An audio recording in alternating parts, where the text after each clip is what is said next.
You are not currently seeing the world as it actually exists, but rather a vivid internal construction representing your brain's best guess of what is out there. Beyond the veil of our senses lies a reality far more complex than the one we navigate every day. Our biological hardware functions as a sophisticated prediction engine, constantly generating a proactive simulation of our surroundings based on noisy and ambiguous data. The human brain exists in total, permanent darkness, encased within the thick, protective bone of the skull where no light or sound can ever truly reach. It never touches the objects you hold, nor does it hear the vibration of a string, functioning instead as a silent processor of electrochemical impulses. Every sight, sound, and texture you experience is an interpretation of these electrical spikes, translated into a meaningful internal narrative. While you listen to these relaxing facts and perhaps consider subscribing for more science for sleep, your mind is working tirelessly to maintain this seamless illusion. Neuroscientists often describe this ongoing process as a form of controlled hallucination, where our expectations and internal models dictate the majority of our conscious experience. The brain is remarkably efficient at this task, consuming roughly 20% of the entire body's metabolic energy despite accounting for only about 2% of its total weight. This high energy demand, documented in fundamental texts like Guyton and Hall's textbook of medical physiology, highlights the immense computational power required to simulate reality in real time. We do not passively record the world like a video camera, but instead project our beliefs onto the incoming sensory streams to make sense of the chaos. This predictive mechanism allows us to survive in a fast-paced environment where waiting for perfect data would lead to fatal delays in reaction. The gap between the physical world and our perception of it is the space where our unique human experience is crafted. Everything we have ever known, from the warmth of the sun to the depth of a melody, is a product of this intricate internal guessing game. Science suggests that what we call reality is simply the hallucination we all happen to agree upon. Behind the eyes, a quiet storm of neurons fires in patterns that have been refined over millions of years of evolution to keep us safe and informed. We are essentially biological machines designed to minimize surprise by constantly comparing what we expect to happen with what the senses report. By understanding how this predictive processing works, we gain a deeper appreciation for the fragile beauty of our own consciousness. The journey into the mind reveals that we are much more than passive observers of a pre-existing universe. We are the active creators of the spaces we inhabit, the colors we see, and the flow of time itself. Each moment is a fresh calculation, a new hypothesis being tested against the relentless stream of incoming energy. As the body rests, the brain continues its vigil, maintaining the model of the self and the world with quiet, rhythmic precision. The raw data entering the eyes is surprisingly sparse and chaotic compared to the rich, stable world we believe we are seeing in real time. Light waves strike the retina at the back of the eye, which is essentially a two-dimensional surface, yet the brain somehow constructs a three-dimensional experience from this flat input. This transformation requires an immense amount of internal calculation to compensate for the physical limitations of our biological hardware. The density of photoreceptors is not uniform across the retina, meaning we only have high-resolution vision in a tiny central area called the fovea, about the size of a thumbnail at arm's length. Everything in the periphery is blurry and lacks color, yet the mind fills in these gaps so seamlessly that we remain entirely unaware of the lack of detail. Modern high-resolution digital sensors in 2026 can capture millions of distinct data points with perfect uniformity across the entire frame. In contrast, our biological wetware relies on a messy, uneven stream of electrical impulses that must be interpreted rather than simply recorded. Sensation is the term for this bottom-up flow of raw physical energy, like the vibration of air or the impact of photons on a cell. Perception is the top-down process where the brain uses its existing knowledge to decide what those sensations actually represent. This distinction is fundamental to understanding why two people can look at the same object and perceive something entirely different based on their expectations. The brain spends more energy telling the senses what to look for than it does receiving information back from the world. Textbooks like Campbell Biology describe this relationship as a constant dialogue between the external environment and our internal models of reality.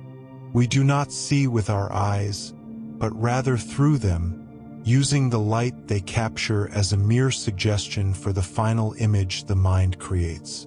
This internal model is so powerful that it can override the physical evidence being presented to the senses in certain conditions. If the incoming data is ambiguous, the brain will almost always favor its most likely guess over a confusing or contradictory sensory signal. This reliance on expectation over raw data is what allows us to recognize a familiar face in a crowd even when the lighting is poor or the distance is great. Without this top-down influence, the world would appear as a meaningless kaleidoscope of shifting shapes and disconnected sounds. Our survival depended on the ability to turn this sensory noise into a coherent narrative about predators, food, and shelter. The process of perception is essentially a sophisticated filtering system that discards the vast majority of sensory input to focus on what is relevant. Because the brain cannot process every single photon or sound wave, it prioritizes information that signals a change or a deviation from its predictions. This economy of attention ensures that we are not overwhelmed by the staggering complexity of the physical universe at every waking moment. By relying on what we already know, we can navigate the world with a speed and efficiency that raw sensing alone could never provide.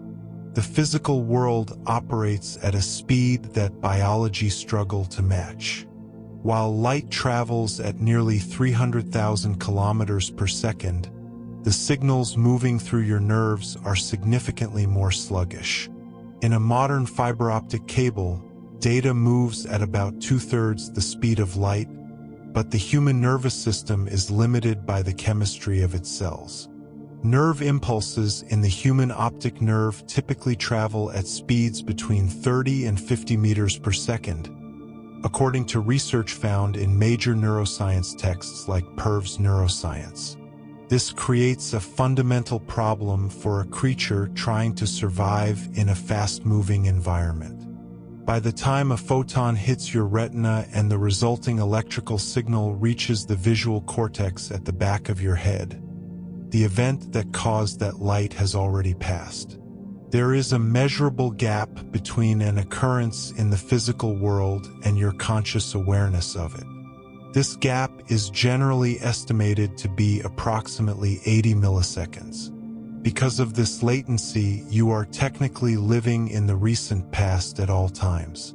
Everything you see, hear, and feel is a delayed broadcast of reality, processed and edited before it reaches your mind. If you relied solely on this delayed information, you would be unable to perform even the simplest physical tasks. A professional baseball player attempting to hit a fastball would swing at a ball that was already in the catcher's mitt. A person walking down a crowded street would constantly collide with others because their perceived position of people would be nearly a tenth of a second out of date. To solve this, the brain does not wait for the data to arrive before showing you the world. Instead, It uses its internal models to predict where objects will be by the time the processing is complete. When you watch a bird fly across the sky, your brain is projecting its trajectory forward in time to compensate for the 80-millisecond lag. You are not seeing where the bird is right now. You are seeing a hallucination of where the brain expects the bird to be. This predictive compensation is so seamless that the world appears fluid and synchronized. The brain effectively stitches together a now that is actually a sophisticated guess about the immediate future. This temporal editing extends to how we perceive our own actions. When you reach out to grab a cup of coffee, your brain has already predicted the tactile sensation of the ceramic before your fingers make contact. If the cup is unexpectedly hot or cold, the prediction error is what triggers your sudden jump in attention. This system allows us to navigate a high-speed universe with a low-speed biological processor. We inhabit a carefully constructed present, a mental map that is always running just a few steps ahead of the raw data arriving from our senses. During the middle of the 19th century, a Prussian physician and physicist named Hermann von Helmholtz began to question how our minds transform raw sensory signals into a coherent reality. His curiosity focused on the vast distance between a physical stimulus and our conscious perception of it. Helmholtz proposed that the brain operates through a process he called unconscious inference, where it automatically calculates the most likely cause of a sensation based on past experiences. This calculation happens so rapidly that we are entirely unaware of the mental labor involved. Beyond his theoretical work, Helmholtz revolutionized clinical medicine by inventing the ophthalmoscope in 1851, an instrument that allowed doctors to see the retina for the first time, as documented in historical accounts of optics and Britannica. He recognized that the human eye is a somewhat imperfect optical instrument. Because the images hitting our retinas are often blurry, distorted, or two-dimensional, the brain must act as a detective to deduce the three-dimensional world outside. These deductions feel like direct observations rather than the complex guesses they truly are. We do not consciously decide to see a table as a solid object. The brain simply presents the conclusion of its inference to our awareness. Exploring these relaxing facts helps us understand why our daily life feels so stable.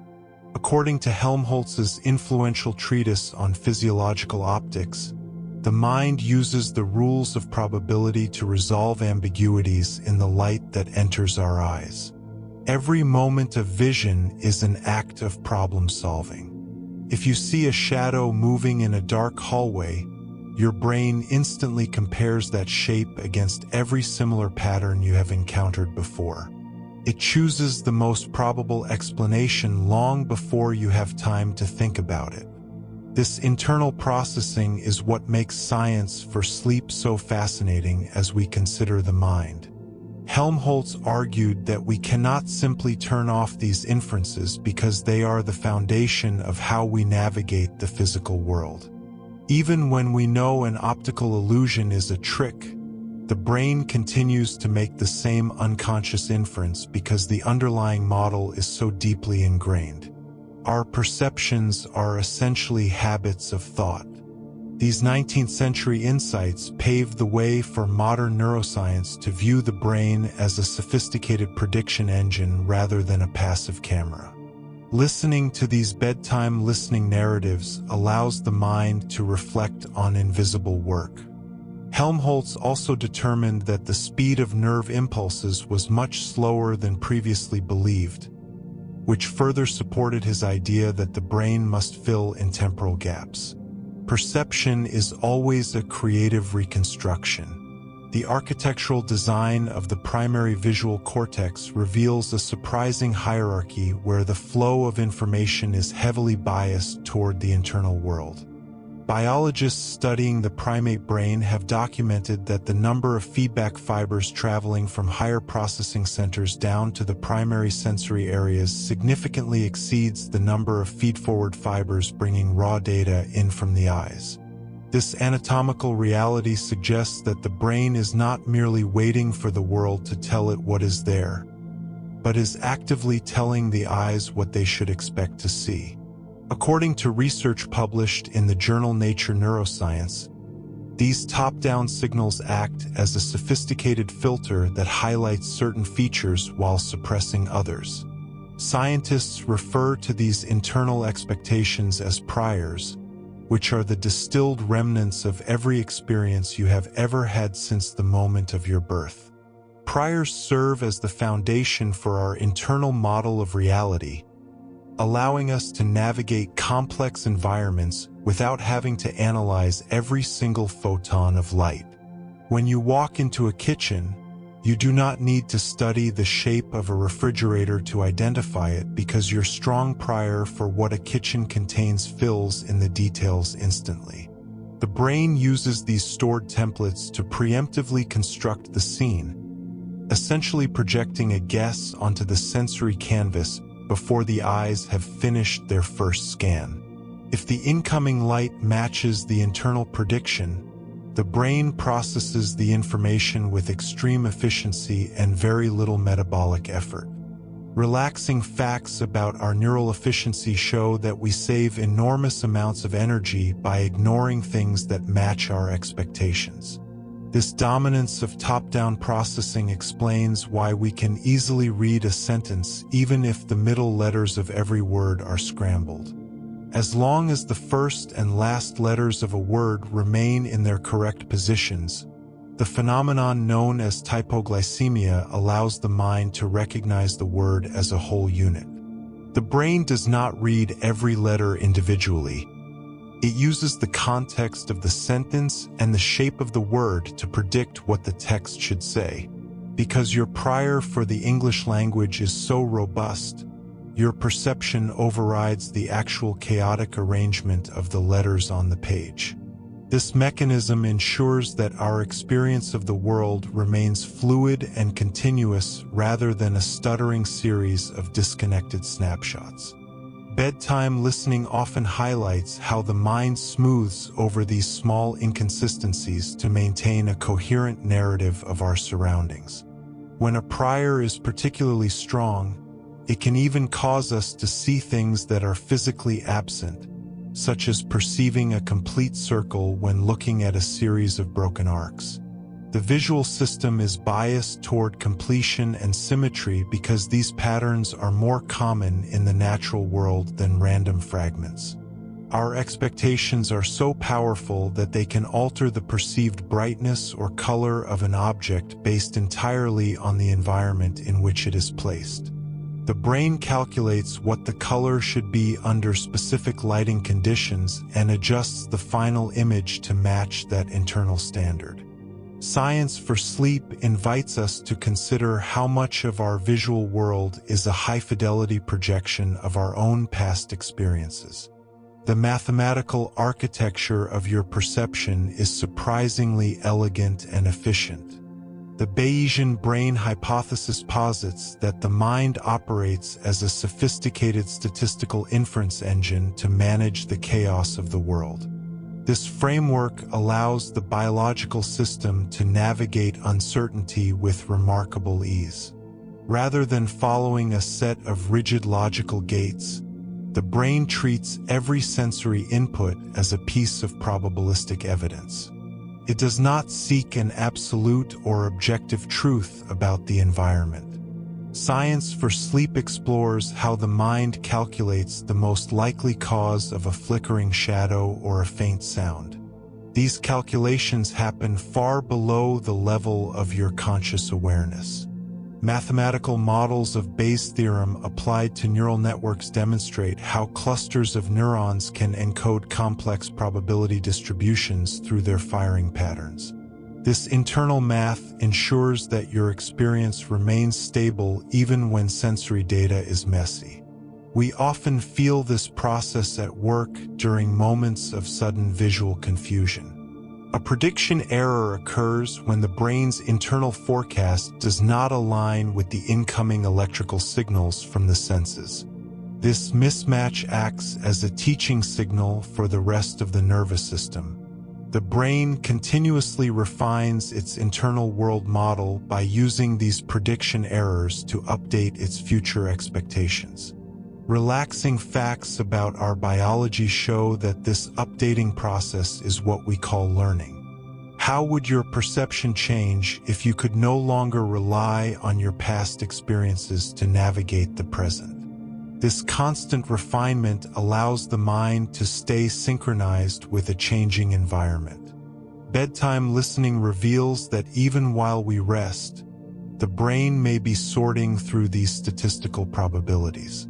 Neural systems assign a specific weight or precision to sensory data to determine how much it should be trusted. When you are in a dark room, the brain assigns low precision to your vision and relies more on your memory of the furniture. This flexibility is why you can find your way to the door without turning on a light. The mind is a tireless editor of its own reality, always striving for the most probable narrative.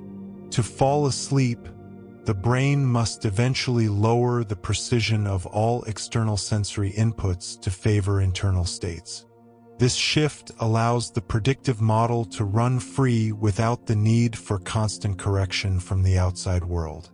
A healthy brain balances its deep-seated beliefs with the surprising reality of new information.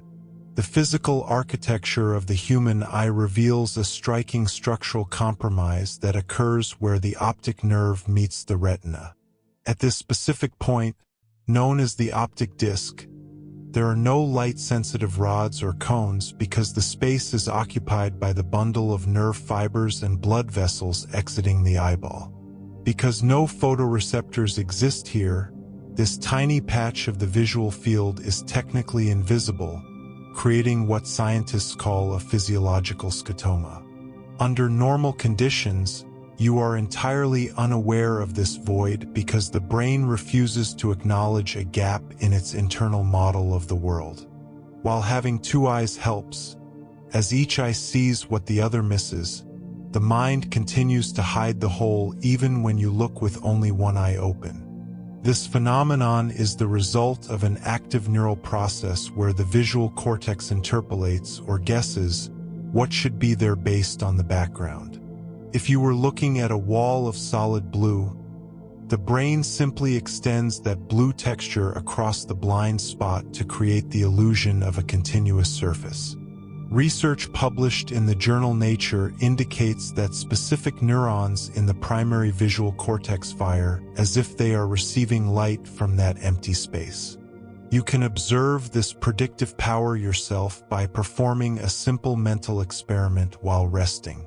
Imagine a horizontal line with a small cross on the left and a solid black dot on the right, separated by about 6 inches of empty space.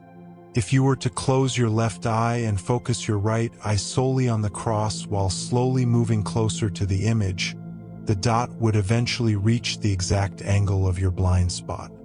Instead of a black hole appearing where the dot was, the white background of the paper would seem to flow over the area, rendering the dot completely invisible. The brain does not report a lack of information.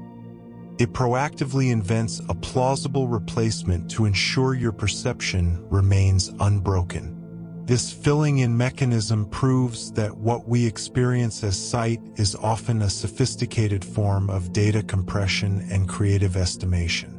Neural circuits prioritize global patterns, such as the grain of wood or the weave of a carpet, and apply those patterns to the missing sensory coordinates. It is a biological necessity for survival, preventing a distracting flickering void from following your gaze as you move through an environment. The scotoma represents a physical boundary of our biological hardware that the mind seamlessly overcomes through its predictive software. By masking its own limitations, The nervous system provides a stable, navigable version of reality that feels far more complete than the raw data suggests. Relaxing facts about the eye illustrate that we are rarely seeing a perfect reflection of the world, but rather a polished, edited version of it. This constant visual editing occurs in the background of every moment you are awake, silent, and efficient. Your mind acts as a master illustrator, smoothing over the seams of your anatomy to present a world that feels whole. Color is not an inherent quality of the physical world, but rather a subjective mental construction generated by the nervous system. The objects surrounding you possess no intrinsic hue of their own. In his seminal 1704 work Optics, Isaac Newton demonstrated through prism experiments that light rays are not colored themselves, but instead possess a specific power to stimulate a sensation of color in the observer. We translate invisible electromagnetic frequencies into a vivid internal spectrum. The brain performs a complex subtraction of ambient light to ensure that the perceived color of an object remains stable, even when the lighting conditions change drastically. This biological mechanism is known as color constancy. A ripe red strawberry viewed under a harsh blue light will still appear red to a human observer because the mind accounts for the blue tint reflecting off the entire environment. Perception relies on environmental context rather than raw sensory input. The viral phenomenon of the striped dress divided millions of people because individual brains made different unconscious assumptions about whether the garment was illuminated by cool shadows or warm sunlight. Each mind settled on its own internal logic. Relaxing facts about the visual system reveal that your brain is constantly editing the world to provide a sense of continuity as you fall asleep. This internal calibration happens instantly and without our conscious awareness, acting as a silent background process of our biology. Our ancestors relied on color constancy to identify nutritious fruit and avoid predators in the shifting light of dawn, midday, and twilight. Survival required a visual world that remained predictable. The primary visual cortex receives constant feedback from higher-order brain regions to decide which wavelengths of light to ignore and which to emphasize as meaningful. Your reality is a meticulously balanced masterpiece of neural interpretation. Scientific research published in the journal Nature suggests that the neurons responsible for color are deeply integrated with those that detect movement and shape to create a unified sensory experience. Science for sleep helps us understand how the mind maintains this beautiful illusion. The human eye contains 3 types of cone cells that respond to different portions of the light spectrum, yet the brain can distinguish millions of distinct shades from these 3 basic inputs. Color exists only in the presence of a perceiving mind. The V4 region of the visual cortex acts as a specialized processing hub that calculates the relationship between an object and its background to determine its final appearance.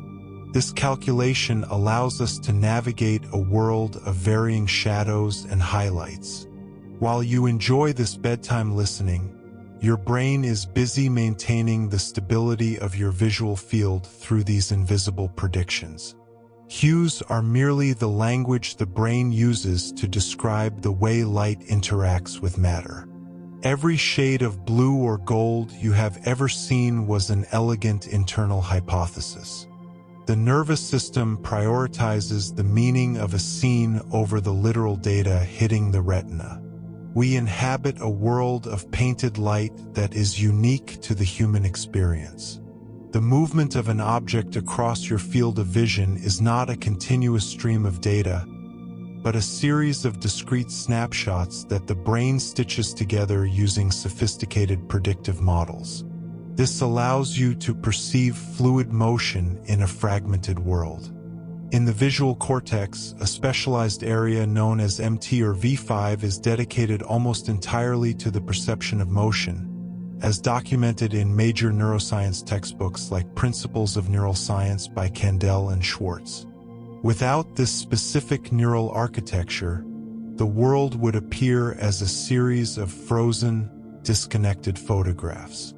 Individuals with damage to this region may suffer from a condition called akinetopsia, where they can no longer perceive the flow of movement, making it difficult to perform simple tasks like pouring tea. The mind must bridge the gap between static images to create a sense of time. One of the most profound examples of this temporal bridging is the flash lag effect, where a stationary light flashed exactly level with a moving object appears to be positioned behind it. This happens because the brain has already projected the moving object's position further ahead in time to compensate for the lag in neural processing. Your mind is essentially living a fraction of a second in the future to keep up with the physical world. This predictive leap is a necessary biological adaptation for survival. To prevent us from being overwhelmed by the inherent slowness of nerve impulses, the nervous system uses the recent past of an object's velocity to calculate where that object should be at the present moment. This calculation ensures you can intercept a moving ball with your hand. While you enjoy these relaxing facts, your brain is constantly running these trajectory simulations in the background. Science for sleep often highlights how these internal models maintain our sense of physical equilibrium while we rest. Motion sickness occurs when there is a significant discrepancy between the movement your eyes perceive and the balance signals sent by the vestibular system in the inner ear. This mismatch generates a profound prediction error that the brain struggles to resolve. If you are reading in a moving car, your eyes perceive a stable book while your inner ear feels the turns and bumps of the road, leading to a sensory conflict. The brain interprets this confusion as a potential sign of toxicity or neurochemical failure. Similarly, virtual reality sickness arises when the visual system reports high-speed movement or soaring heights while the physical body remains stationary in a chair. The internal model of the body is suddenly unable to predict the sensory feedback it should be receiving. Bedtime listening allows the mind to settle back into a state where these conflicting signals are no longer a priority. Predictability is the silent baseline of our physical comfort, and when the brain cannot reconcile two different sensory inputs, it triggers a protective biological alarm. Scientists refer to this as the sensory conflict theory, which suggests the nausea of motion sickness is an evolutionary byproduct of a brain trying to protect itself from perceived hallucinations.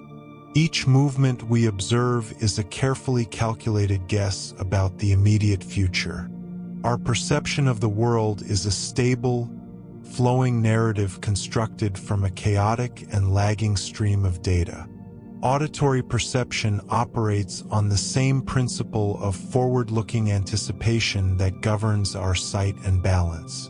The ears do not simply record sound like a digital microphone, but instead, they act as active filters that prioritize signals based on what the mind expects to hear next. When we enter a noisy environment, the brain uses its internal library of linguistic patterns to isolate a single voice from a chaotic background of chatter. A remarkable demonstration of this predictive power is found in a phenomenon known as sine wave speech. In its raw form, sine wave speech sounds like a series of strange, electronic chirps and whistles that appear completely devoid of human meaning. However, once a listener is told the specific sentence the sounds are intended to represent, the brain instantly reorganizes the noise into clear, intelligible words. The moment the expectation of language is introduced, the primary auditory cortex begins to impose a structure on the incoming data that was not perceptible moments before. This shift is permanent. Once you have heard the secret sentence hidden within the sine waves, it becomes nearly impossible to hear the sound as mere noise ever again. Science for sleep often explores how these mental templates remain active even when the environment is quiet or filled with static. Auditory pareidolia occurs when the brain's hunger for patterns causes it to find familiar signals within random acoustic information. Many people report hearing their own name called out while standing near a running shower or a humming fan. The brain is so highly tuned to the sound of its own identifier that it will often misinterpret a random fluctuation in white noise as a meaningful call. Phantom phone vibrations or phantom ringtones are modern examples of this predictive oversensitivity in action. Because we are constantly anticipating a notification, the brain creates a false positive perception out of a minor tactile or auditory stimulus. The auditory cortex actually activates before a physical sound is fully processed when a person is strongly expecting to hear a specific tone or frequency. Research published in the journal Nature Communications suggests that these pre-stimulus activations are the brain's way of preloading a sensory hypothesis to save time. When you are waiting for a microwave to beep or a tea kettle to whistle, your brain is already simulating that exact sound internally. This internal simulation is so powerful that it can sometimes cross the threshold into a brief, harmless hallucination of the expected event. The internal model of our world is so dominant that it frequently overrides the actual physics of the air vibrating against our eardrums. We are not just passive recipients of the soundscape around us. We are the active composers of every melody and word we perceive. Relaxing facts about the way we hear help us understand why silence can feel so profound and full of potential. Even in the deepest quiet, the brain continues to listen, scanning the silence for the next predictable pattern to emerge. The brain does not process the senses in isolated silos. Vision and hearing are deeply intertwined, and when their signals conflict, the mind must decide which source of information to trust. This hierarchy of sensory reliability is demonstrated most famously by an illusion where the eyes physically change what the ears hear. In the classic demonstration known as the McGurk effect, a person is shown a video of a face saying a specific sound, like the syllable GAGA, while the actual audio playing is BABA. The brain, faced with this contradiction, does not hear either sound clearly, nor does it hear both simultaneously. Instead, it fuses the two conflicting inputs into a third, entirely different sound, such as dada, which acts as a compromise between the visual and auditory data. In some cases, the visual information is so dominant that it completely overrides the raw sound, causing the listener to hear FAFA, simply because the lips on the screen moved to touch the teeth. Harry McGurk and John MacDonald first published their groundbreaking findings on this phenomenon in a 1976 study in the journal Nature. Their research proved that speech perception is a multimodal process, involving more than just the ears. The brain uses a strategy called optimal integration to resolve these sensory discrepancies. This means the nervous system assigns different weights to different senses based on how accurate it believes they are in a given context. Because the human visual system is generally more spatially precise than hearing, the brain often defaults to what it sees when the two signals do not match. This process happens instantly and unconsciously, long before the sound ever reaches the level of conscious awareness. Why does the mind go to such lengths to create a unified experience instead of just letting the conflict remain? The drive for a singular, coherent narrative of reality is a fundamental survival mechanism. If we perceive the world as a fragmented collection of mismatched light and sound, we would be unable to interact with our environment effectively. By smoothing over these gaps, the brain ensures that we can focus on the meaning of a conversation rather than the mechanics of the noise. Science for sleep reveals that this sensory blending continues even as we rest, as the mind attempts to make sense of the muffled sounds of the household by fitting them into the visual logic of a dream. Every word we hear is a collaborative effort between the eyes and the ears, reflecting a hidden world of biological negotiation. The internal experience of our own physical presence is built on a foundation of constant, silent subtraction. Every time the motor cortex sends a command to move a muscle, it simultaneously generates a parallel signal known as an efference copy. This neural duplicate travels to the sensory processing areas of the brain to inform them exactly what sensations to expect from the upcoming movement. If you reach out to touch a table, your brain already knows the precise timing and pressure of the impact before your fingers ever make contact. Because the incoming sensory data matches the internal prediction perfectly, the brain dampens the intensity of the sensation. This filtering mechanism is the primary reason why it is biologically impossible for a healthy person to tickle themselves. When you attempt to tickle your own ribs, the brain anticipates the exact location and velocity of the fingers, canceling out the element of surprise that usually triggers a ticklish response. The somatosensory cortex effectively ignores the input because it classifies the touch as self-generated and therefore non-threatening. A 1998 study published in the journal Nature Neuroscience used functional magnetic resonance imaging to show that the cerebellum is the key structure responsible for this sensory attenuation. Researchers found that the cerebellum predicts the sensory consequences of a movement and sends a signal to cancel the response in the somatosensory cortex. This predictive model allows us to distinguish between our own touch and the touch of another person or an external object. If a branch brushes against your arm while you are walking, the lack of a corresponding efference copy causes the brain to flag the sensation as an external event. This distinction is vital for survival, as it allows an organism to ignore the constant tactile noise of its own body moving through the world. Without this cancellation signal, the sensation of your clothes rubbing against your skin or your feet hitting the ground would be as distracting as a stranger tapping on your shoulder.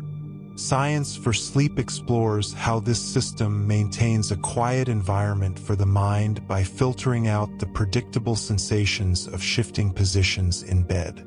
The brain essentially treats its own actions as background so that it can remain hypervigilant for any sensory input that it did not personally authorize. In some rare neurological conditions or instances of psychosis, this mechanism can falter, leading individuals to feel as though their own limbs are being moved by an outside force.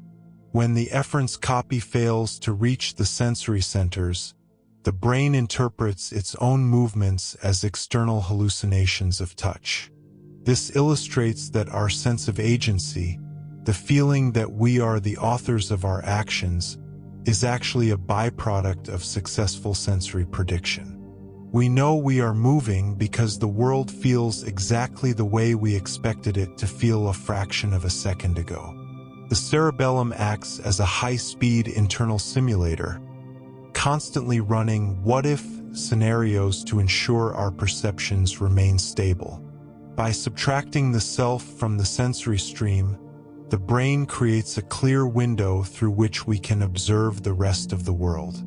Proprioception serves as a silent internal GPS, allowing you to know the exact position of your limbs in total darkness without ever catching a glimpse of them. This sixth sense relies on a specialized network of mechanoreceptors located within the muscles, tendons, and joints that relay constant feedback to the brain regarding tension and limb angles. The parietal lobe integrates these mechanical signals into a cohesive mental map, a phenomenon known as the body schema, which persists even when the physical body changes. When a person undergoes an amputation, the brain often continues to generate a vivid representation of the missing limb because its internal predictive model has not yet updated to reflect the physical loss. This phenomenon, known as a phantom limb, demonstrates that our perception of our own bodies is a top-down projection rather than a simple bottom-up report from the nerves. The brain expects signals to arrive from the hand or foot, and in the absence of those signals, it sometimes fills the void with sensations of touch, temperature, or even intense cramping. V.S. Ramachandran, a prominent neuroscientist, discovered that these phantom sensations could be managed by tricking the brain's predictive machinery using a simple optical illusion. By placing a mirror vertically between a patient's intact arm and the space where the missing arm used to be, the patient sees a reflection that looks like their lost limb has returned. If the patient moves their intact hand while watching the reflection, the visual system sends a powerful signal to the brain that the phantom limb is moving and relaxing. This visual feedback acts as a sensory hack, overriding the internal prediction of a clenched or painful phantom and providing the first relief many patients have felt in years. The success of mirror box therapy proves that vision can dominate other senses when the brain is trying to resolve a conflict between expectation and reality. It reveals a profound truth about our biological nature. The brain would rather believe a helpful visual lie than exist in a state of sensory uncertainty. Our sense of physical self is far more flexible than it appears, constantly reshaped by the data we choose to prioritize. Have you ever considered how much of your physical comfort today is actually a result of your brain successfully predicting the position of your body? The body schema is so persistent that people with phantom limbs often report trying to pick up a cup or wave a hand that is no longer physically there. Science for Sleep reminds us that this internal map is what allows us to roll over or adjust a pillow in the middle of the night without needing to open our eyes to verify our surroundings. According to Britannica, the sensory homunculus in the brain is a distorted map of the body where more cortical space is dedicated to the hands and face than to the torso. This map is not fixed in stone. It is a dynamic, living hypothesis that the brain maintains through a constant loop of action and observation. When the signals from the body and the predictions of the brain finally align, the result is a quiet, stable sense of being physically present in the world. Through this alignment, we move through space with an effortless grace that belies the complex calculations happening behind the scenes. Hidden beneath the surface of skin and bone, a far more intimate form of prediction occurs within the silent corridors of the internal organs. The brain does not merely react to hunger or a racing heart. It actively anticipates these states before they even manifest physically. This internal sense, known as interoception, is the process by which the nervous system maps the physiological condition of the entire body. Deep within the folds of the cerebral cortex lies the insular cortex, a specialized region acting as the primary control center for this internal monitoring.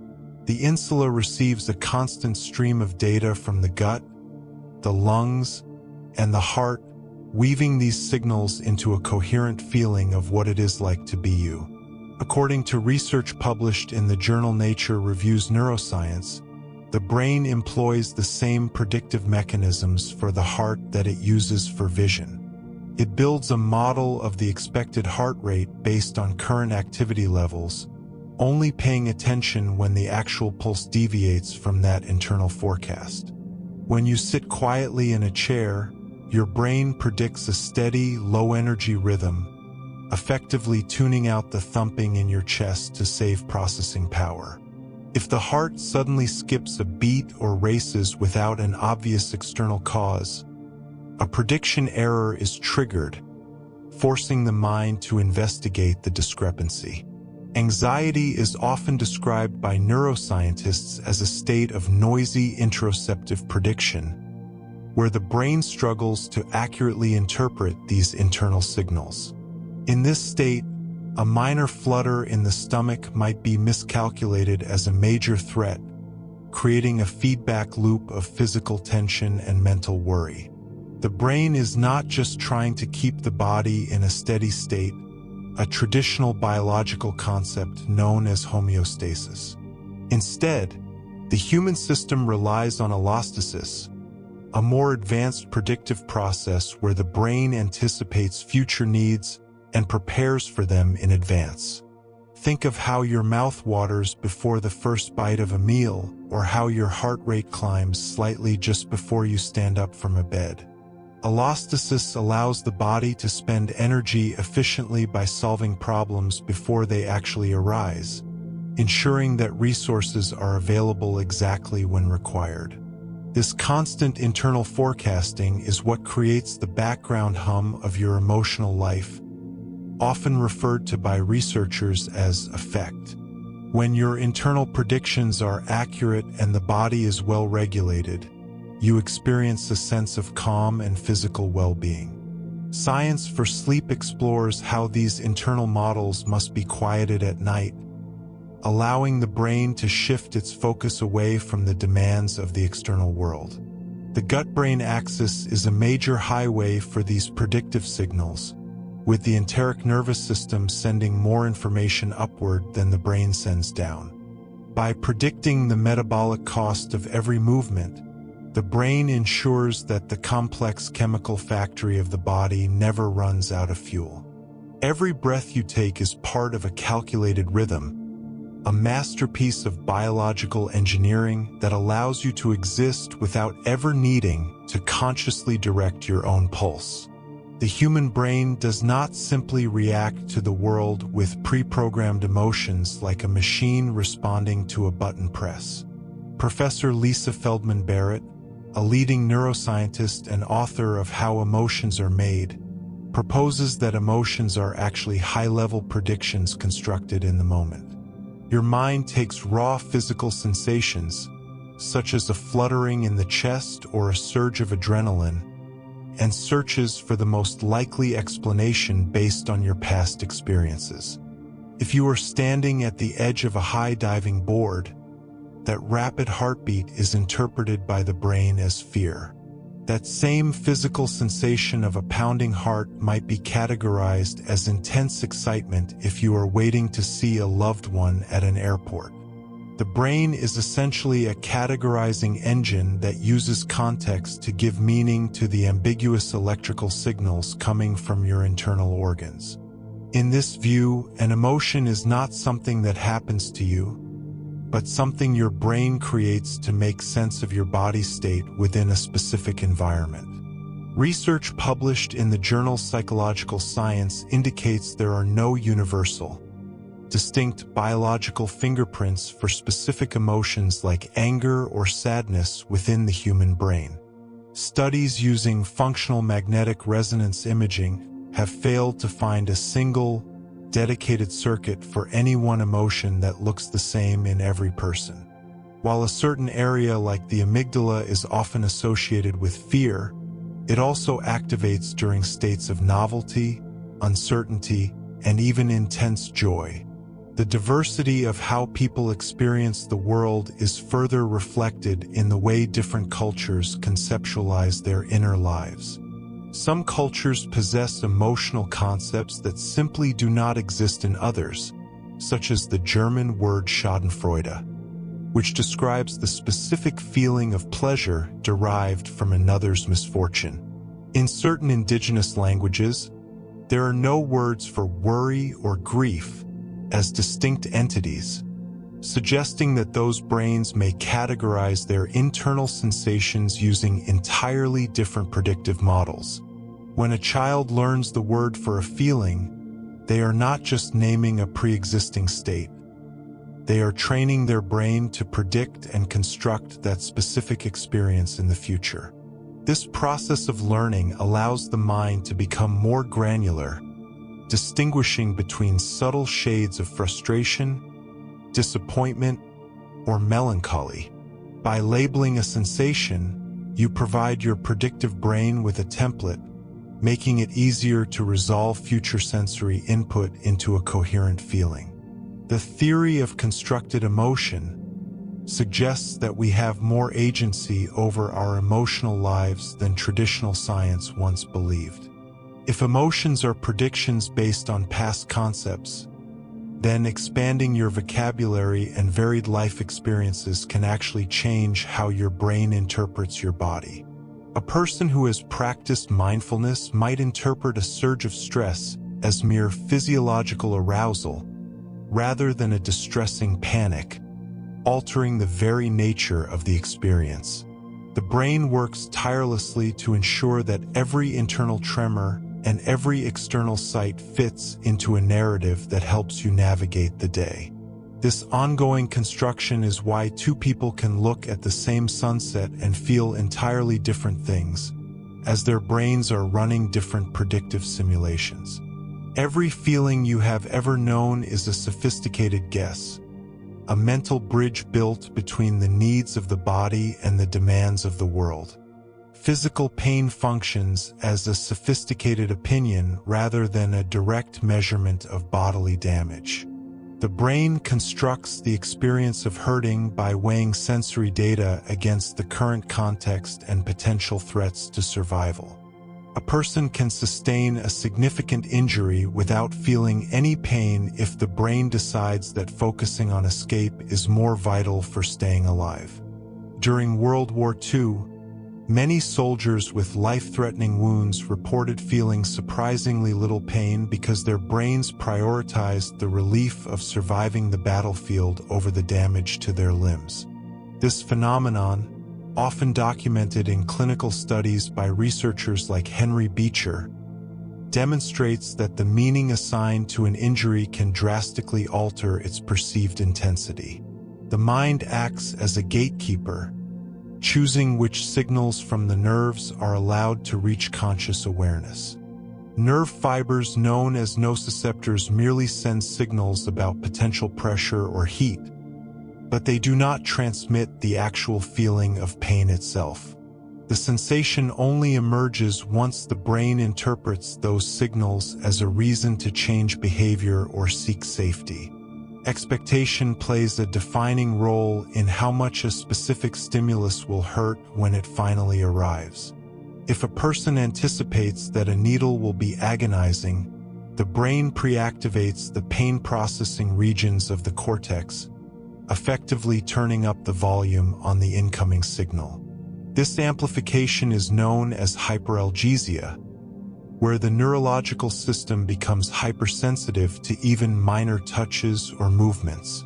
The nocebo effect occurs when the mere belief that something will be harmful causes a person to experience genuine physical distress or side effects.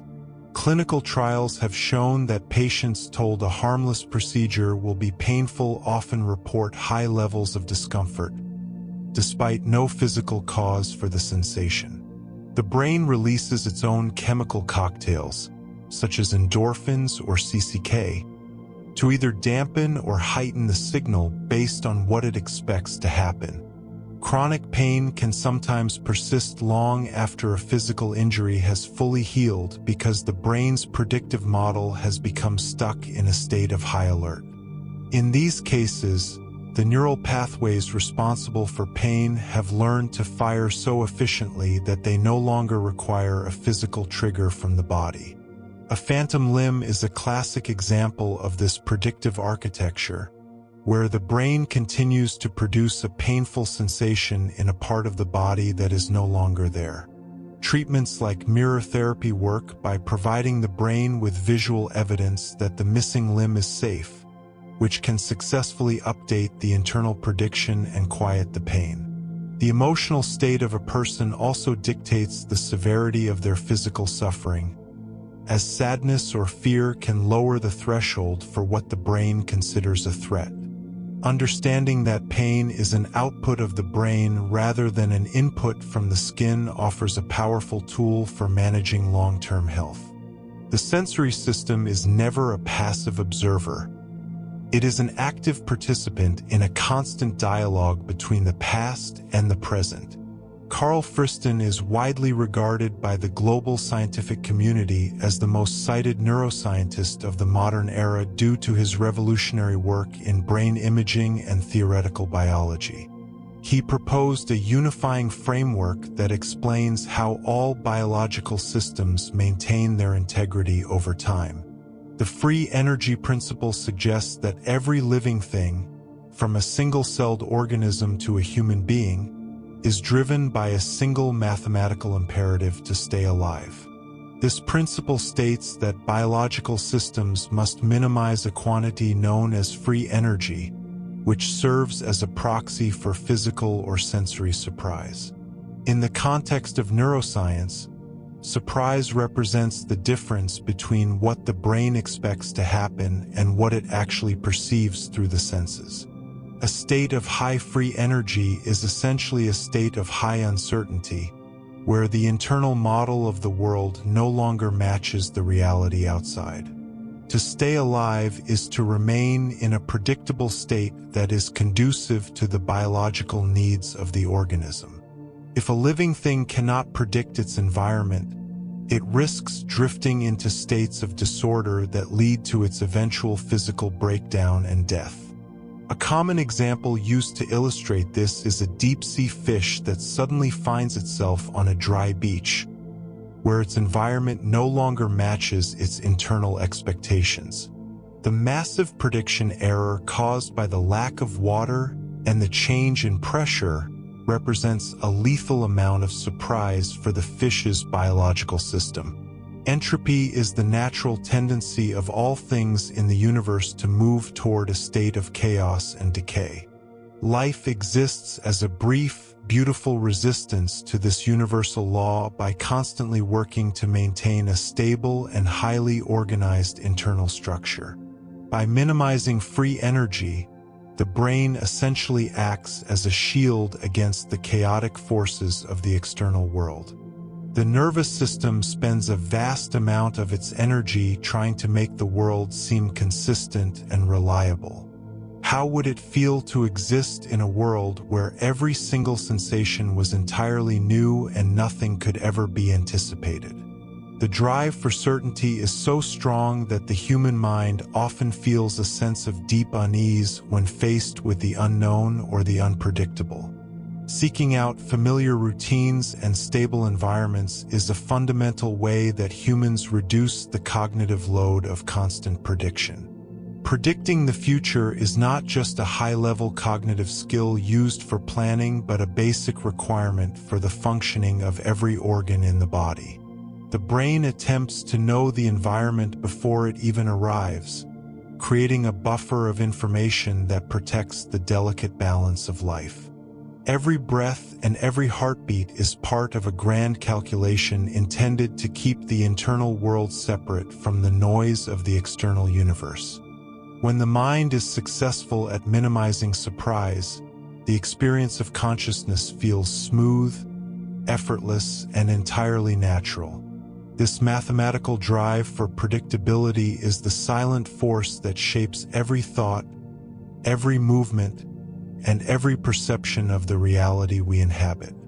The pursuit of certainty allows the biological machine to continue its intricate dance without being overwhelmed by the infinite complexity of the cosmos.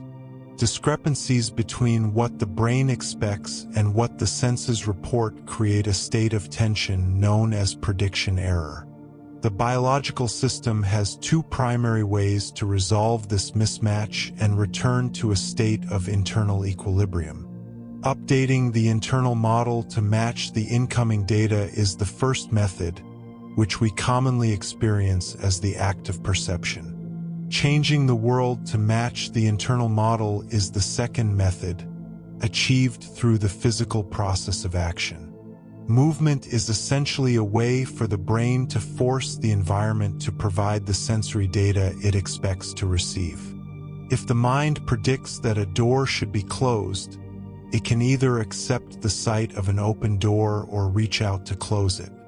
This dual process of adjusting thoughts or taking action is the fundamental mechanism of active inference. Every movement you make is a controlled experiment designed to test a hypothesis about the world. Reaching for a cup is a way for the nervous system to confirm its prediction of where that object is located in space. The brain uses the body as a tool to harvest specific information that will reduce its overall level of uncertainty. Saccadic eye movements occur 3 to 4 times every second as the brain directs its gaze to gather evidence from the environment. According to research published in the journal Nature Communications, these rapid jumps are not random but are precisely targeted to areas of high informational value. The visual system does not take in a steady stream of video but instead captures discrete snapshots to verify its ongoing internal simulation. Walking into a dark room causes the brain to send the body forward to feel for a light switch, resolving the error of being unable to see. Exploration is a long-term strategy used by the mind to minimize the possibility of future surprises. Leaving a familiar path to investigate a strange sound is a way of gathering data today to prevent a threat tomorrow.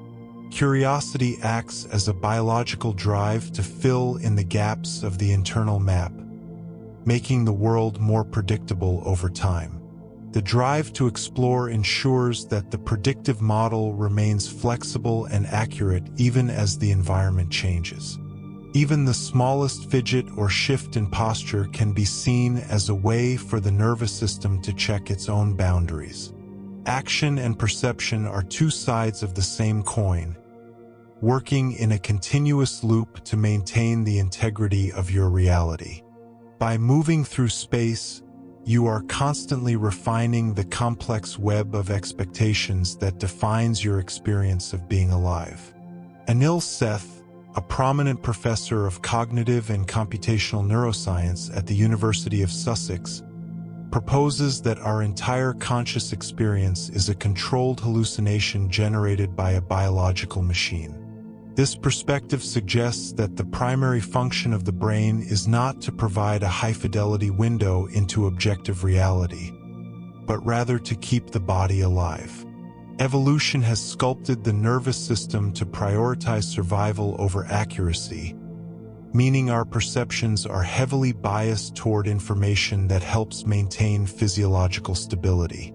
The brain functions as a prediction engine that interprets noisy sensory signals through the lens of what is most beneficial for the organism's continued existence.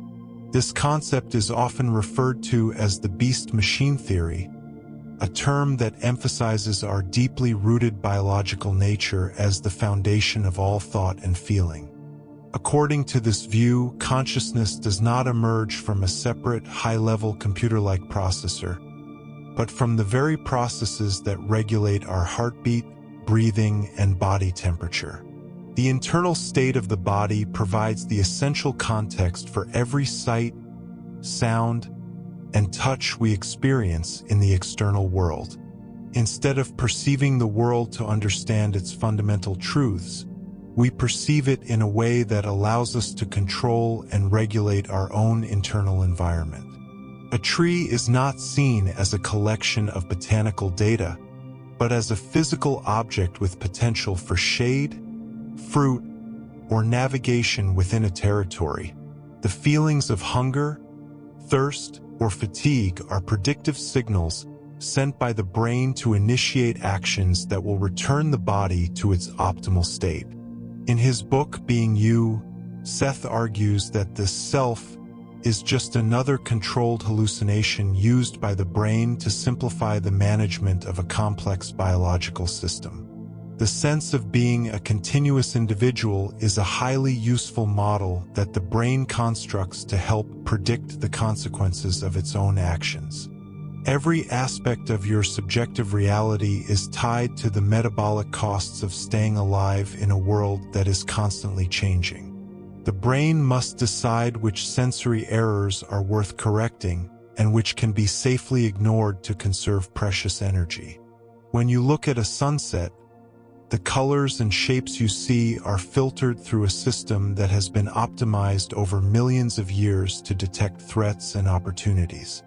If your brain could perfectly perceive every atom and wave around you, it would likely be overwhelmed and unable to make the quick decisions necessary for survival.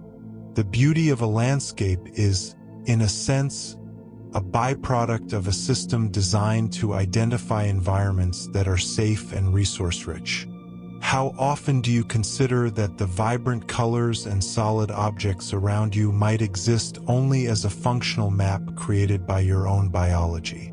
This biological mapping ensures that we react to a predator's movement long before we have consciously processed the exact species or color of its fur.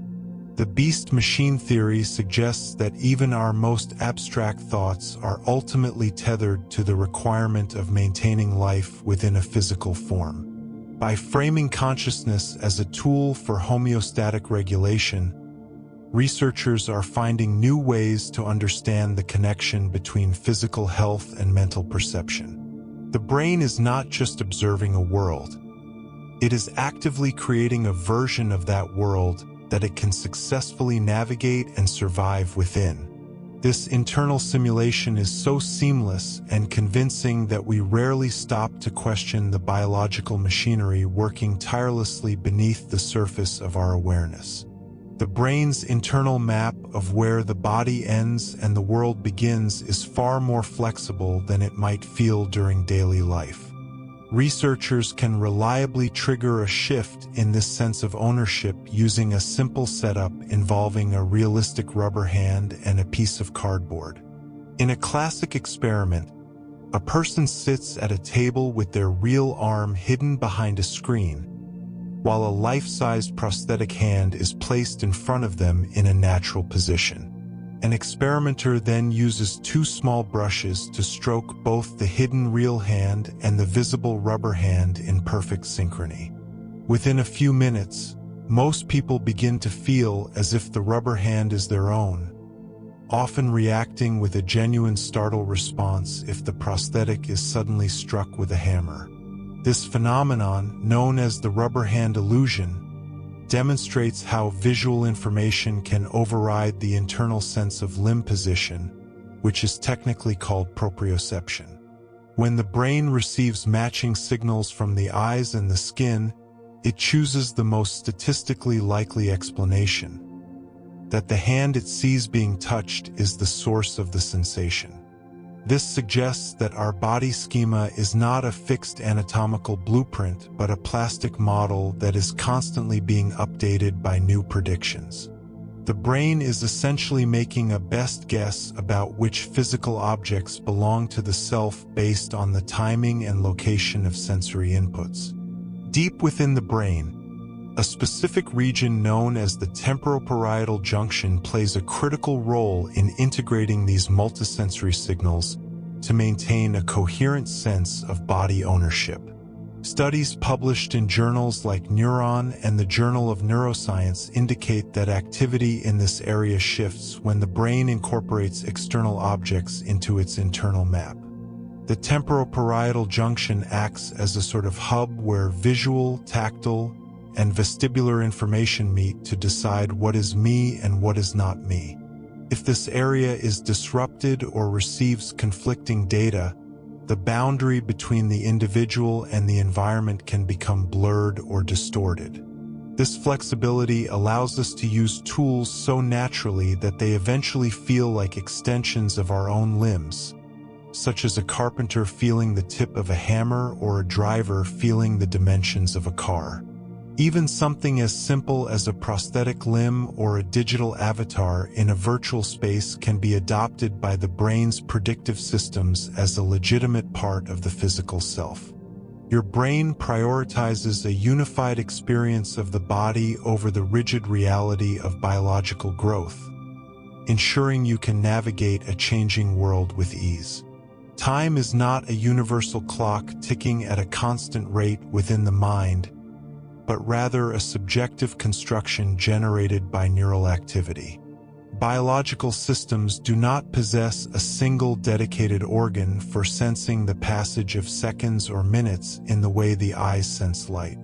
The brain interprets the flow of events by monitoring the density of information it processes and the energy it expends during a specific interval. When you encounter a completely new or surprising stimulus, the brain generates a significant surge of neural activity to map the unfamiliar data. This phenomenon is frequently referred by neuroscientists as the oddball effect, where a novel event appears to last longer than repetitive ones. If you were to watch a sequence of identical images followed by one unique image, your mind would likely perceive the unique image as staying on the screen for a greater duration. High levels of prediction error require more intensive processing, which the internal narrative later interprets as a stretched-out period of time. This mechanism explains why a childhood summer can feel like an eternity while a week of adult routine seems to vanish in an instant. As you age, the world becomes increasingly predictable, and the brain encounters fewer surprises that demand deep, time-stretching analysis. Routine tasks like driving to work or washing dishes trigger very few prediction errors, allowing the brain to operate on autopilot with minimal data logging. Fewer unique memories are encoded during these periods of high predictability, leading to the retrospective feeling that time is accelerating. The internal clock is also deeply influenced by the neurochemical environment, specifically the concentration of dopamine in the midbrain. Research published in the journal Science indicates that dopamine neurons in the substantia nigra and ventral tegmental area directly modulate the perception of time. Higher levels of dopamine typically speed up the internal clock, making the external world appear to move in slow motion by comparison. Conversely, lower levels of dopamine can make the internal clock lag, creating a sensation that the world is moving too quickly to track accurately. This chemical regulation ensures that your sense of timing remains flexible enough to adapt to high-stakes situations or periods of rest. The subjective now is essentially a rolling window of integration that the brain stitches together from various sensory delays. How often do you find yourself losing track of the hours when you are deeply immersed in a familiar, repetitive task? Your brain is constantly balancing the need for precision with the need for efficiency, often sacrificing a detailed record of time to save metabolic energy. By predicting what will happen next, the mind can skip over the mundane details of the present moment. This allows the consciousness to focus only on the deviations from the expected path, which are the only events truly worth recording. The feeling of time flying is actually a sign of a highly efficient predictive model that has successfully mastered its environment. When everything goes exactly as planned, the brain has no reason to pause and expand its perception of the passing seconds. Memory serves as a predictive tool for the future rather than a perfect recording of the past. The brain does not possess a hard drive or a filing cabinet where experiences are stored as static data packets. Every time you recall an event, your mind is actually performing a creative act of reconstruction or reprediction. Neuroscientists often describe this process as reconsolidation, which suggests that the act of remembering changes the memory itself. The neural pathways involved in a specific memory become unstable and malleable during the moment of retrieval. Information from your current environment, your present mood, and your updated beliefs can seep into the old data. Once the memory is put away again, it is saved in its new, altered form, effectively overwriting the previous version. This explains why two people can have vastly different accounts of the same shared experience years later. Your brain prioritizes internal consistency over objective accuracy to maintain a coherent narrative of who you are. The hippocampus acts less like a librarian and more like a film director assembling a scene from many different sources. It pulls fragments of sensory data from the cortex and knits them together into a story that feels plausible. This constructive nature of memory is actually an evolutionary advantage for survival. By being flexible, the brain can use past patterns to simulate potential future scenarios and prepare for them. If memories were rigid and unchangeable, you would be unable to update your behavior based on new lessons. The feeling of knowing something happened is a subjective conviction, not a guarantee of truth. High-stakes events often create what psychologists call flashbulb memories, which feel exceptionally vivid and detailed. People often believe these memories are immune to the typical decay and distortion of everyday life. However, long-term studies on major historical events show that these vivid recollections are surprisingly prone to error. The journal Nature has published findings showing that after several years, participants often change key details of their stories. Despite these changes, the participants maintain the same level of confidence in their accuracy as they did on the first day. The intensity of the emotion during the event tricks the brain into believing the predictive model is perfect. False memories can even be created from scratch through the power of suggestion and imagination. Research on false memory implantation, notably conducted by psychologist Elizabeth Loftus, demonstrates how easily the mind can be misled. In famous studies, participants were eventually convinced they had been lost in a shopping mall as children through simple verbal prompting. They did not just agree with the suggestion. They began to provide rich, sensory details of the event that never occurred. The brain filled in the gaps of the fake story to make it align with the person's existing self-image and expectations. Our past is a living document that we are constantly editing to better navigate the world we expect to find tomorrow.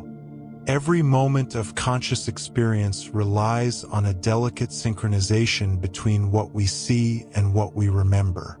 Sometimes this synchronization falters, creating a strange sensation of having lived through the exact same moment before. This phenomenon is widely known as déjà vu, a term from the French language meaning already seen. While it feels like a psychic premonition or a glitch in time, it is actually a brief error in the brain's predictive sorting system. The rhinal cortex, an area responsible for signaling familiarity, may fire an impulse slightly before the rest of the brain processes the sensory details of a new environment. This split-second timing error causes the mind to label a brand new experience as a memory that has already been stored in the long-term archives. You are essentially experiencing a memory of the present because the feeling of familiarity arrives before the data itself. The brain attempts to resolve this contradiction by generating a narrative that you must have been in this specific place at some point in the past.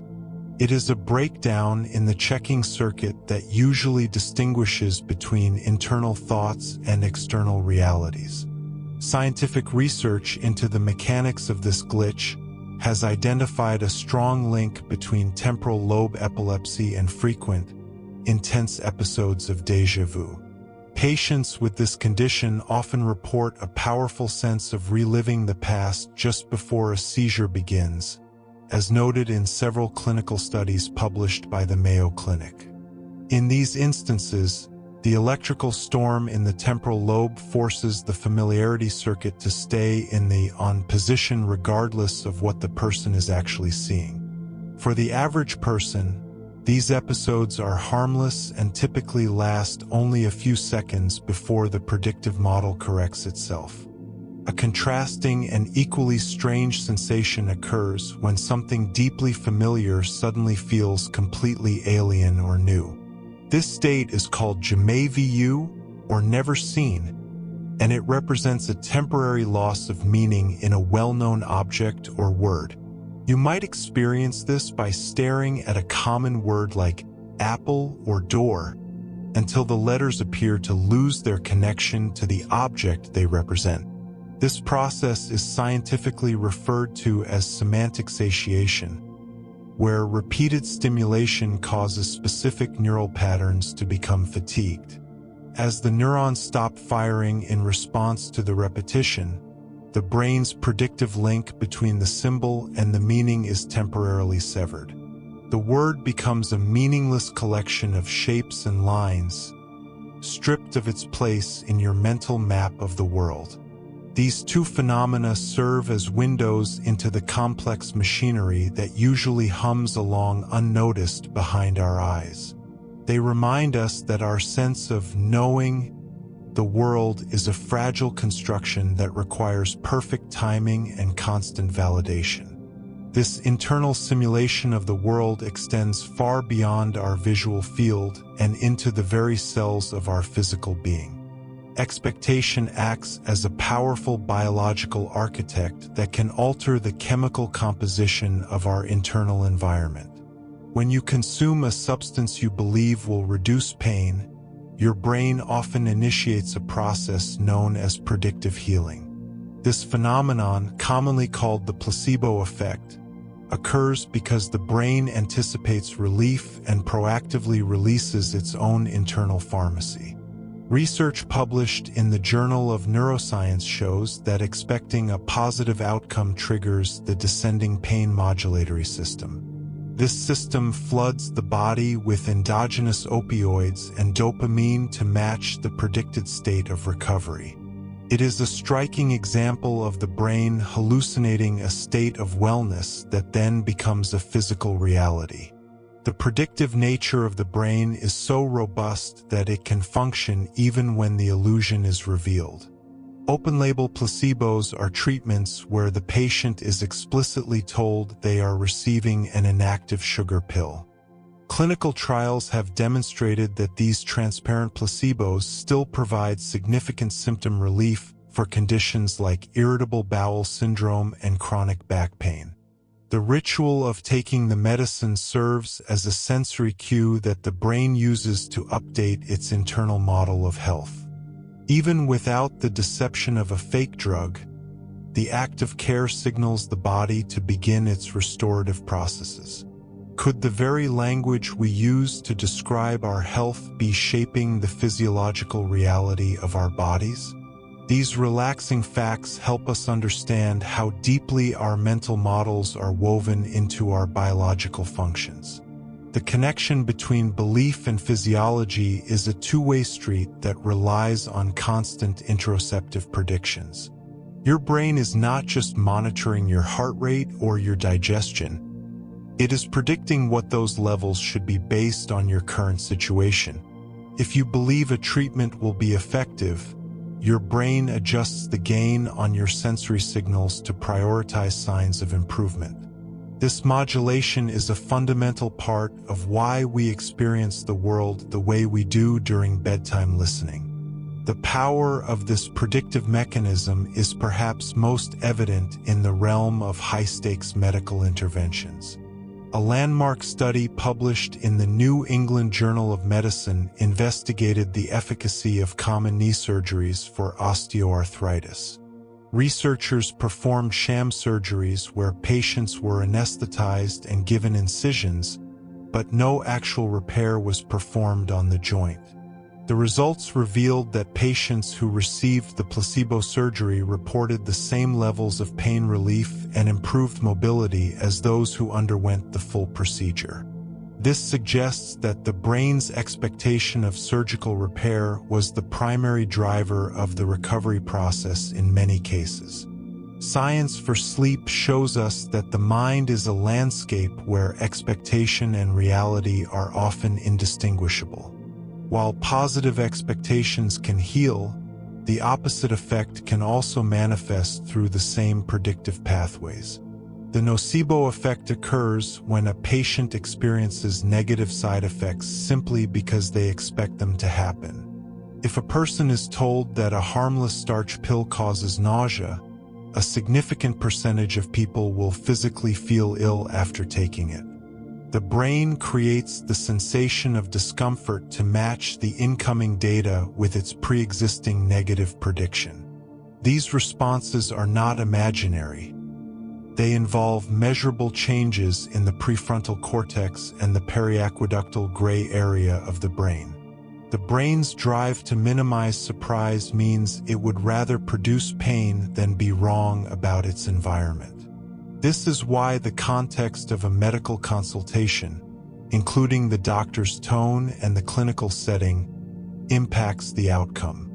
Even the color and price of a pill can act as sensory evidence that the brain uses to calculate its predictive healing response. Branded medications are often perceived as more effective than generics because the brain assigns them a higher probability of success. You are witnessing the incredible ability of the human mind to construct a lived experience out of thin air and deep-seated patterns. As you fall asleep, your brain continues this work, maintaining the delicate balance of your internal world through these silent, constant predictions. Perception transforms when the internal hierarchy of prediction begins to shift. The Rebus model, an acronym for Relaxed Beliefs Under Psychedelics, provides a framework for understanding how certain chemicals alter the weight of our expectations. This theory was refined through extensive neuroimaging research at Imperial College London. Under normal conditions, the brain relies heavily on its high-level beliefs to make sense of the noisy, ambiguous data coming from the senses. These beliefs act as a rigid filter, ensuring that we see what we expect to see rather than what is actually there. When these priors are relaxed, the brain becomes more sensitive to the raw, unfiltered flow of information from the outside world. The mind becomes more flexible as these high-level filters lose their grip. This influx of data can lead to a state where the environment feels overwhelmingly vivid and complex. Dr. Robin Carhart Harris and his colleagues utilized functional MRI technology to demonstrate that these states significantly increase the entropy of brain activity. Entropy in this context refers to a measurement of the randomness and variety of connections between different neural networks. A high-entropy brain is one that is less predictable and more flexible than the standard waking mind. Science for sleep notes that this increased flexibility allows brain regions that rarely interact to begin communicating in new ways. How would our daily lives change if we perceived every minute detail without any mental filtering? The visual illusion of walls appearing to breathe or ripple is a direct result of the brain losing its grip on the prediction that solid objects are static. In the absence of a strong stability prior, the visual system interprets the natural tiny movements of the eyes as physical movement in the object itself. The brain essentially stops correcting the image to match its known model of a solid room. This loosening of internal models can also lead to ego dissolution, where the boundary between the self and the environment seems to fade. Without the constant prediction of a self at the center of experience, the mind feels merged with the surrounding space. Researchers have observed that these experiences can lead to long-term changes in personality traits, such as increased openness to new ideas. The biological basis for this change is thought to be the temporary weakening of the default mode network. which maintains our sense of identity. As the influence of the sensory world increases, the dominance of our internal narratives must necessarily recede. This delicate balance between what we know and what we see defines every moment of our conscious existence. Deep within the geometric center of the human head sits a paired, egg-shaped structure known as the thalamus. This dense cluster of nuclei serves as the primary relay station for almost every sensory signal attempting to reach the conscious mind. According to the textbook Gray's Anatomy, the thalamus acts as a sophisticated switchboard that directs data from the eyes, ears, and skin to their specific processing zones in the cortex. It functions as a literal gatekeeper that determines which electrical impulses are granted entry into our subjective awareness. During our waking hours, the thalamus remains in a state of high transmission, allowing a steady stream of environmental data to flow upward. This flow is not a simple pass-through. It is a highly filtered selection process based on the brain's current goals and predictions. The predictive brain frequently decides that certain streams of information are redundant and therefore unworthy of the metabolic cost of conscious processing. You likely do not feel the texture of the fabric against your shoulders or the weight of your shoes right now. This phenomenon, known as sensory habituation, occurs because the thalamus suppresses the constant, unchanging signal of clothing on the skin. The brain predicts that the sensation will continue indefinitely and decides that no new information is being gained by monitoring it. Only when the stimulus changes, such as a sleeve brushing against a desk, does the prediction error spike and force the thalamus to open the gate. This mechanism allows us to focus on a single conversation in a crowded room while ignoring the hum of an air conditioner or the rhythm of our own breathing. If the thalamus failed to filter these signals, the sheer volume of sensory data would likely overwhelm the higher processing centers of the cortex. When the sun sets and the body prepares for rest, the thalamus undergoes a profound functional shift. It enters a state of burst-firing mode, which effectively closes the sensory gates and isolates the cortex from the external environment. This disconnection is why loud noises or bright lights must reach a certain threshold of intensity to wake a sleeping person. The thalamus essentially creates a private space for the brain to perform internal maintenance without being interrupted by the outside world. Scientific research published in the journal Nature indicates that the thalamus also plays a critical role in generating the rhythmic electrical patterns known as sleep spindles. These spindles are thought to represent the brain's process of memory consolidation and the strengthening of neural pathways. How would the quality of our thoughts change if we could manually adjust the sensitivity of this sensory gate throughout the day? Even in deep sleep, the gatekeeper remains slightly ajar for specific, high-priority signals such as the sound of one's own name or a child's cry. This selective permeability demonstrates that the thalamus is not just a passive wall, but an intelligent filter directed by deep-seated biological priorities. The relationship between the thalamus and the cortex is a two-way street, with the higher brain sending 10 times more fibers back down to the thalamus than it receives. This anatomical arrangement confirms that our expectations and beliefs are constantly instructing the gatekeeper on what to let in and what to keep out. When the sensory gates of the thalamus finally swing shut, the brain does not simply turn off or enter a state of passive quietude. Instead, it shifts into a unique mode of operation where it begins to generate its own reality entirely from within. This internal simulation is known as dreaming, and in the framework of neuroscience, it is often described as an offline generative model of the world.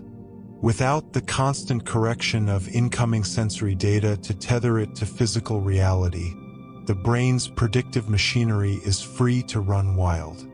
It creates complex, immersive environments and narratives by recombining memories, emotions, and learned patterns into new configurations. This process is driven by specific electrical surges known as PGO waves, which originate in the pons and travel through the lateral geniculate nucleus to the primary visual cortex. These waves act as internal triggers that mimic the arrival of external light, forcing the visual centers of the brain to see despite the eyes being closed. Because these signals originate from within the brain itself, the resulting imagery is not constrained by the laws of physics or the continuity of time. A person might find themselves in a house that slowly morphs into a forest, yet they rarely feel a sense of confusion or alarm during the experience. This acceptance of bizarre dream logic occurs because the dorsolateral prefrontal cortex, the region responsible for critical thinking and logical checking, is significantly deactivated during REM sleep. Without this neural sanity checker online, the brain accepts even the most impossible scenarios as absolute truth.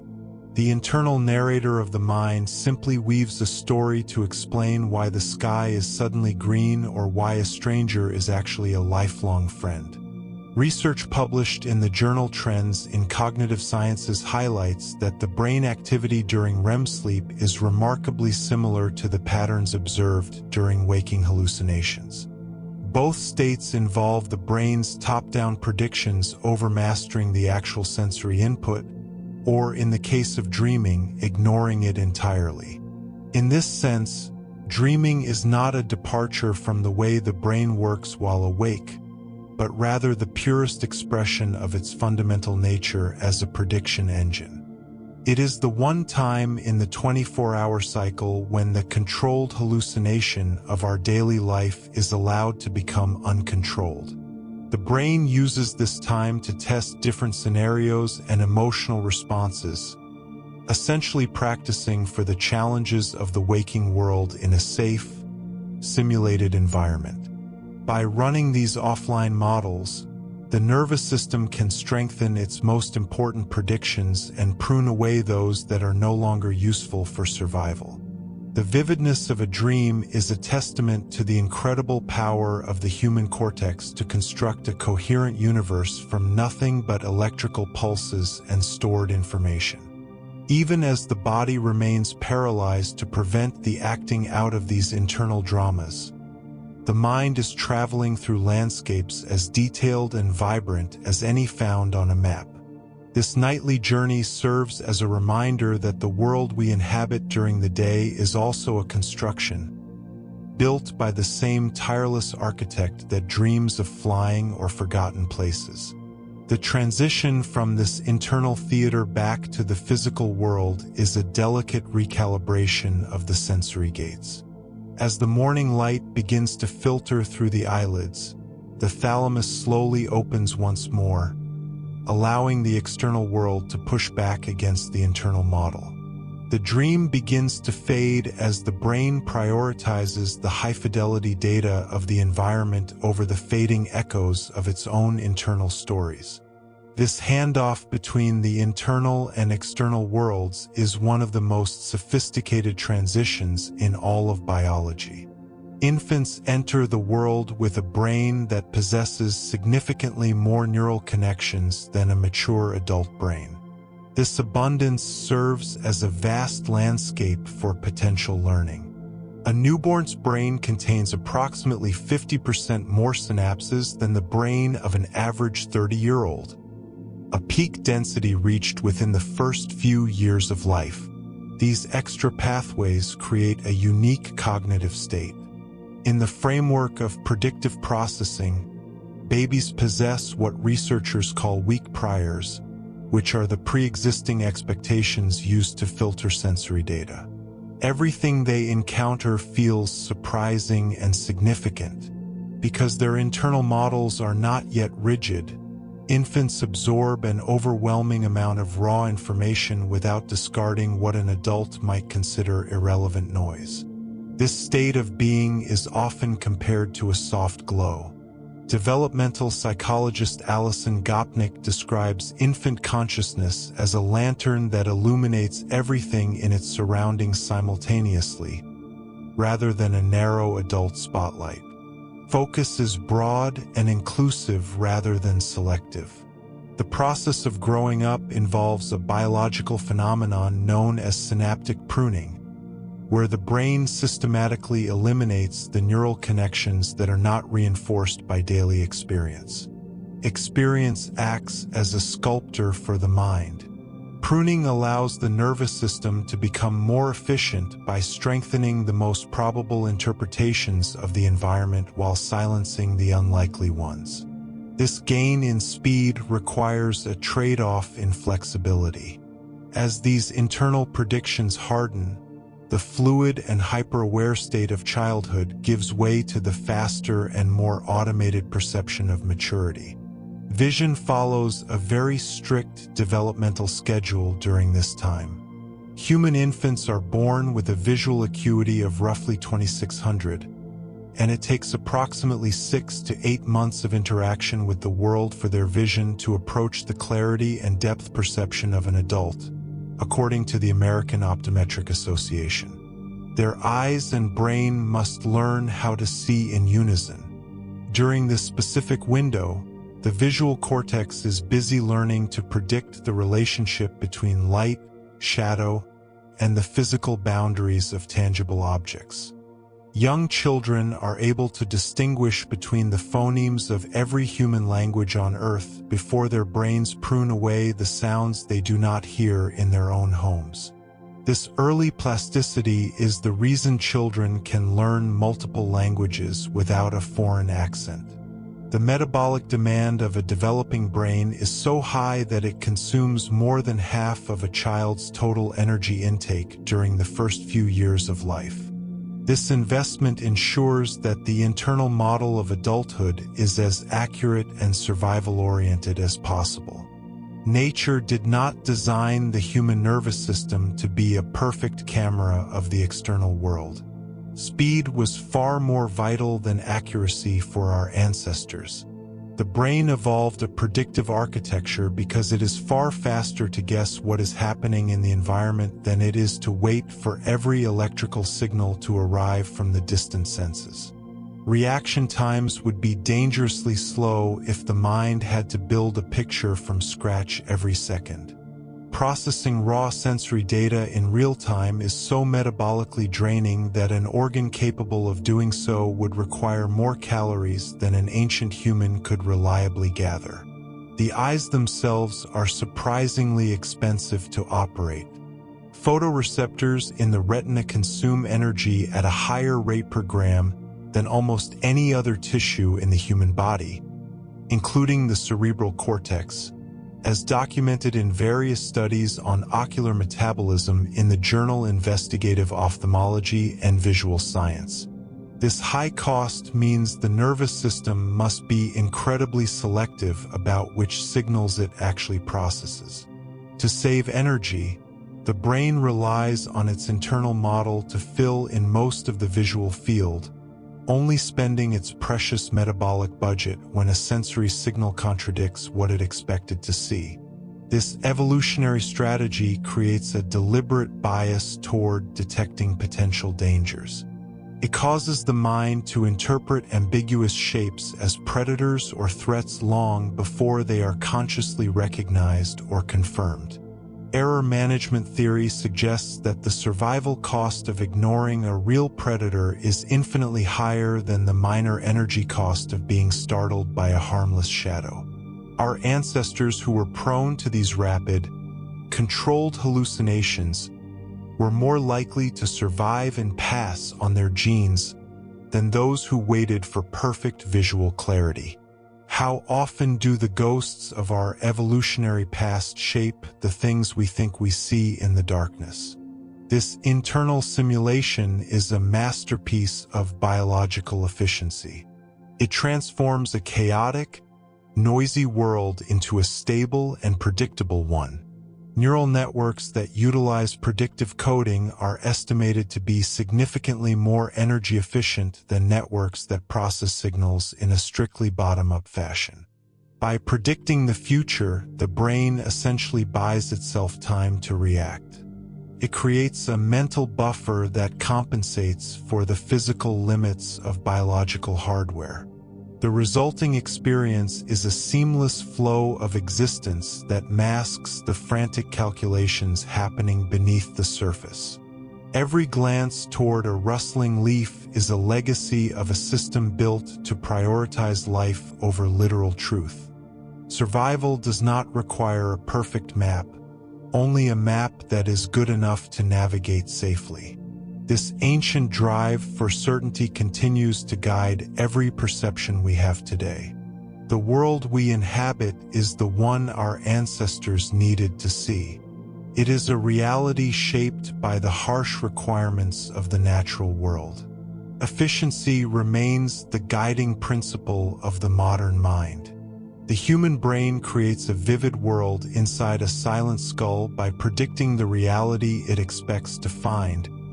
So subscribe for more relaxing science. Perception is an internal construction. The brain consumes roughly 20% of the body's total metabolic energy despite making up only 2% of its weight, according to Britannica. This energy is used to maintain a constant internal simulation of the environment that surrounds us. Biological intelligence is essentially a prediction engine that attempts to minimize the surprise of incoming sensory data.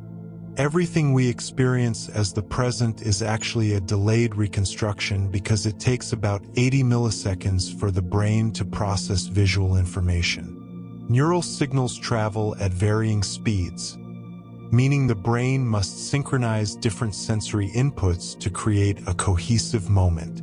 The skull is a dark, silent chamber where the brain never directly touches the light or sounds of the outside world. Information arrives only as electrochemical impulses that the brain must interpret based on prior experiences. Hermann von Helmholtz proposed in the 19th century that human perception is a process of unconscious inference. This theory suggests that we do not see the world as it is, but rather as a series of calculated guesses. The visual cortex receives significantly more feedback connections from higher brain centers than feed-forward connections from the eyes themselves. This anatomical structure proves that what we think we see is dominated by what the brain expects to see. Sensory organs act more like critics that correct our internal model rather than cameras that record a live feed. The eyes move in rapid jumps called saccades roughly 3 to 4 times every second to gather fresh evidence for these internal guesses.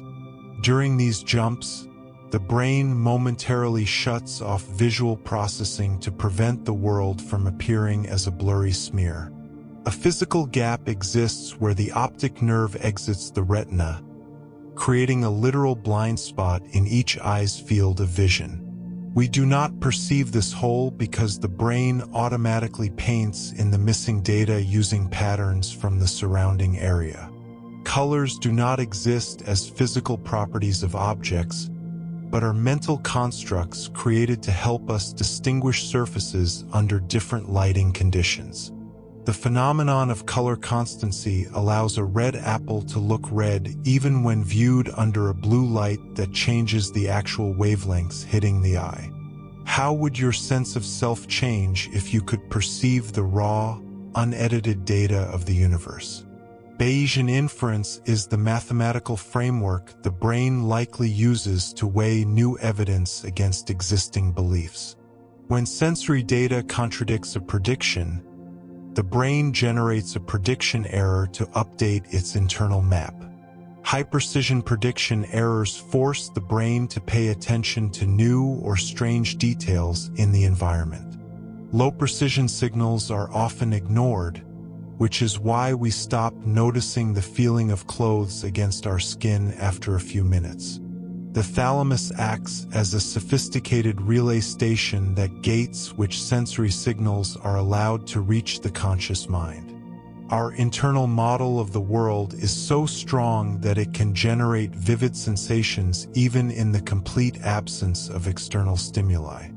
Phantom limb syndrome occurs when the brain continues to predict sensations from a part of the body that is no longer there. Mirror box therapy can treat this condition by providing visual evidence that tricks the brain into updating its outdated bodily map. The McGurk effect demonstrates that when visual and auditory signals clash, the brain often prioritizes vision to resolve the conflict. This proves that perception is a multisensory integration where the most reliable source of information wins. Proprioception is the brain's internal sense of where the limbs are located in space without needing to look at them. The brain sends a copy of motor commands, known as an efference copy, to sensory regions to predict the sensations our own movements will cause. This mechanism is the reason why it is nearly impossible for a person to tickle themselves. External touches are unpredictable and generate large prediction errors, making them feel much more intense than self-generated ones. Interoception is the process of the brain predicting and monitoring the internal state of the body, such as heart rate and hunger. The insular cortex is the primary region responsible for mapping these internal signals into our conscious feelings. Anxiety can be viewed as a state where the brain is making noisy or overly cautious predictions about internal bodily threats. Allostasis is the proactive process where the brain adjusts body chemistry in anticipation of a need rather than just reacting to a change. Could a mind exist without the need to predict its own survival? The brain does not react to emotions. It constructs them by categorizing physiological sensations based on the current context. Lisa Feldman Barrett's research indicates that there are no universal brain regions dedicated to specific emotions across all cultures. Pain is a subjective construction of the brain used as a protective signal rather than a direct measurement of physical tissue damage. The nocebo effect occurs when the expectation of pain actually causes the brain to amplify sensory signals into a painful experience. Chronic pain can sometimes persist because the brain's predictive model becomes stuck in a loop of expecting and creating a pain signal. Time perception is not a constant measurement but a construction that changes based on how many new prediction errors the brain processes. New experiences feel longer because the brain must work harder to update its model, while routine tasks seem to pass quickly. The oddball effect is a psychological phenomenon where a single unique image in a sequence appears to last longer than the others. Dopamine levels in the brain influence the speed of our internal clock, often making time feel like it is warping during intense events. Memory is a reconstructive process where the brain reimagines the past to better predict the future. Every time a memory is recalled, it is slightly rewritten based on the person's current beliefs and environment. Flashbulb memories of major historical events are often less accurate than people believe, despite their intense clarity. Dreams are generative models where the brain runs simulations of reality without the constraint of incoming sensory signals. During REM sleep, the brain is almost as active as it is during wakefulness, performing what some call an offline maintenance of its world model. Does the silence of the inner mind reflect the success of its predictions? The free energy principle, developed by Carl Friston, suggests that all biological systems are driven to minimize surprise to stay alive. Surprise is mathematically equivalent to sensory data that the internal model cannot explain or predict. Slowing down the heart rate and breathing can signal to the predictive brain that the environment is safe, reducing overall stress. Babies are born with more neural connections than adults, which they eventually prune as they learn which predictions are most useful. A child's brain is highly plastic because it has not yet locked in the rigid priors that adults use to navigate the world. Synaptic pruning is the essential process of removing weak or unused neural pathways to make the predictive engine more efficient. The rubber hand illusion shows how easily the brain can be tricked into adopting an inanimate object as part of its own body. Vision captures the sense of touch so strongly that people can feel a phantom sensation on a prosthetic hand. This plasticity proves that our sense of physical self is a fragile and constantly updated hallucination. The phenomenon of déjà vu may be a brief glitch where the brain's familiarity-checking circuit misfires during a new experience. Jamais vu is the opposite experience, where a familiar word or place suddenly feels completely alien and unknown. These glitches reveal the hidden machinery that usually keeps our world feeling stable and recognizable. Optical illusions are not failures of the brain but proofs of its highly specialized predictive logic. The Adelson's checker shadow illusion shows that the brain prioritizes the expected color of a surface over the actual light hitting the eye. Our brains are evolved to be fast and efficient rather than perfectly accurate. In the year 2026, the comparison between biological brains and large language models has become a central focus of cognitive science. Artificial intelligence models like GPT-4 function by predicting the most statistically likely next word in a sequence. In contrast, the human brain predicts the underlying causes of sensory inputs rather than just the next data point. A computer model relies on statistical correlation, whereas a biological brain seeks a causal understanding of its environment. Artificial neural networks require massive amounts of data to learn, while humans can often learn from a single prediction error. If an artificial mind can predict the next word perfectly, does it truly understand the world that the word describes? Biological prediction is deeply rooted in the need for survival and metabolic regulation, which current AI lacks entirely. The feeling of being an I or a self is likely the brain's most complex and persistent predictive hallucination. Split brain studies by Michael Gazzaniga revealed an interpreter module in the left hemisphere that creates stories to explain our behavior. This module will invent reasons for actions taken by the other side of the brain to maintain the illusion of a unified self. Reality is a collaborative, controlled hallucination that allows us to interact with one another in a shared space. When our hallucinations agree, we call it reality. When they diverge significantly, we call it a disorder. Understanding that our minds construct our world can lead to a more compassionate view of the different realities others inhabit. The beauty of the human mind lies in its ability to weave a tapestry of meaning out of the chaos of the universe. As you drift toward sleep, your brain is slowly turning down the volume of the world to refresh its internal models. Learning about the brain is a way for the universe to look back at itself through the lens of a biological machine. If you enjoyed this journey into the mind, please consider subscribing to join us for more peaceful explorations of science. The quiet pursuit of knowledge is a gentle path toward understanding the nature of our own existence. Every thought is a prediction of a future that has yet to be written.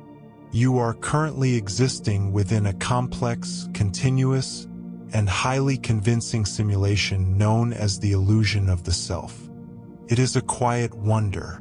The human brain consumes roughly 20% of the body's total metabolic energy despite accounting for only 2% of its weight, as noted in major biology texts like Campbell Biology. Your skull is a dark, silent chamber that never directly encounters the light, sounds, or textures of the external world. Everything you experience is a construction built from electrical impulses that the brain must interpret using past experiences. The biological reality of being alive is less like a camera and more like a highly sophisticated storytelling machine. If you find these mysteries of the mind calming, you might enjoy subscribing for more gentle science for sleep. Perception is essentially a process of controlled hallucination where the brain matches sensory signals with internal models. Data from the outside world is often too ambiguous or noisy to be understood without a strong set of prior expectations. Instead of waiting for every detail to arrive, the brain constantly broadcasts its own predictions downward to meet the incoming signals. The density of information traveling from the higher processing centers of the brain back to the primary sensory areas is significantly higher than the data coming in. This top-down dominance means that what you see is largely determined by what you expect to see in any given environment. Sensory information serves primarily as a corrective tool to update the internal simulation when a prediction error occurs.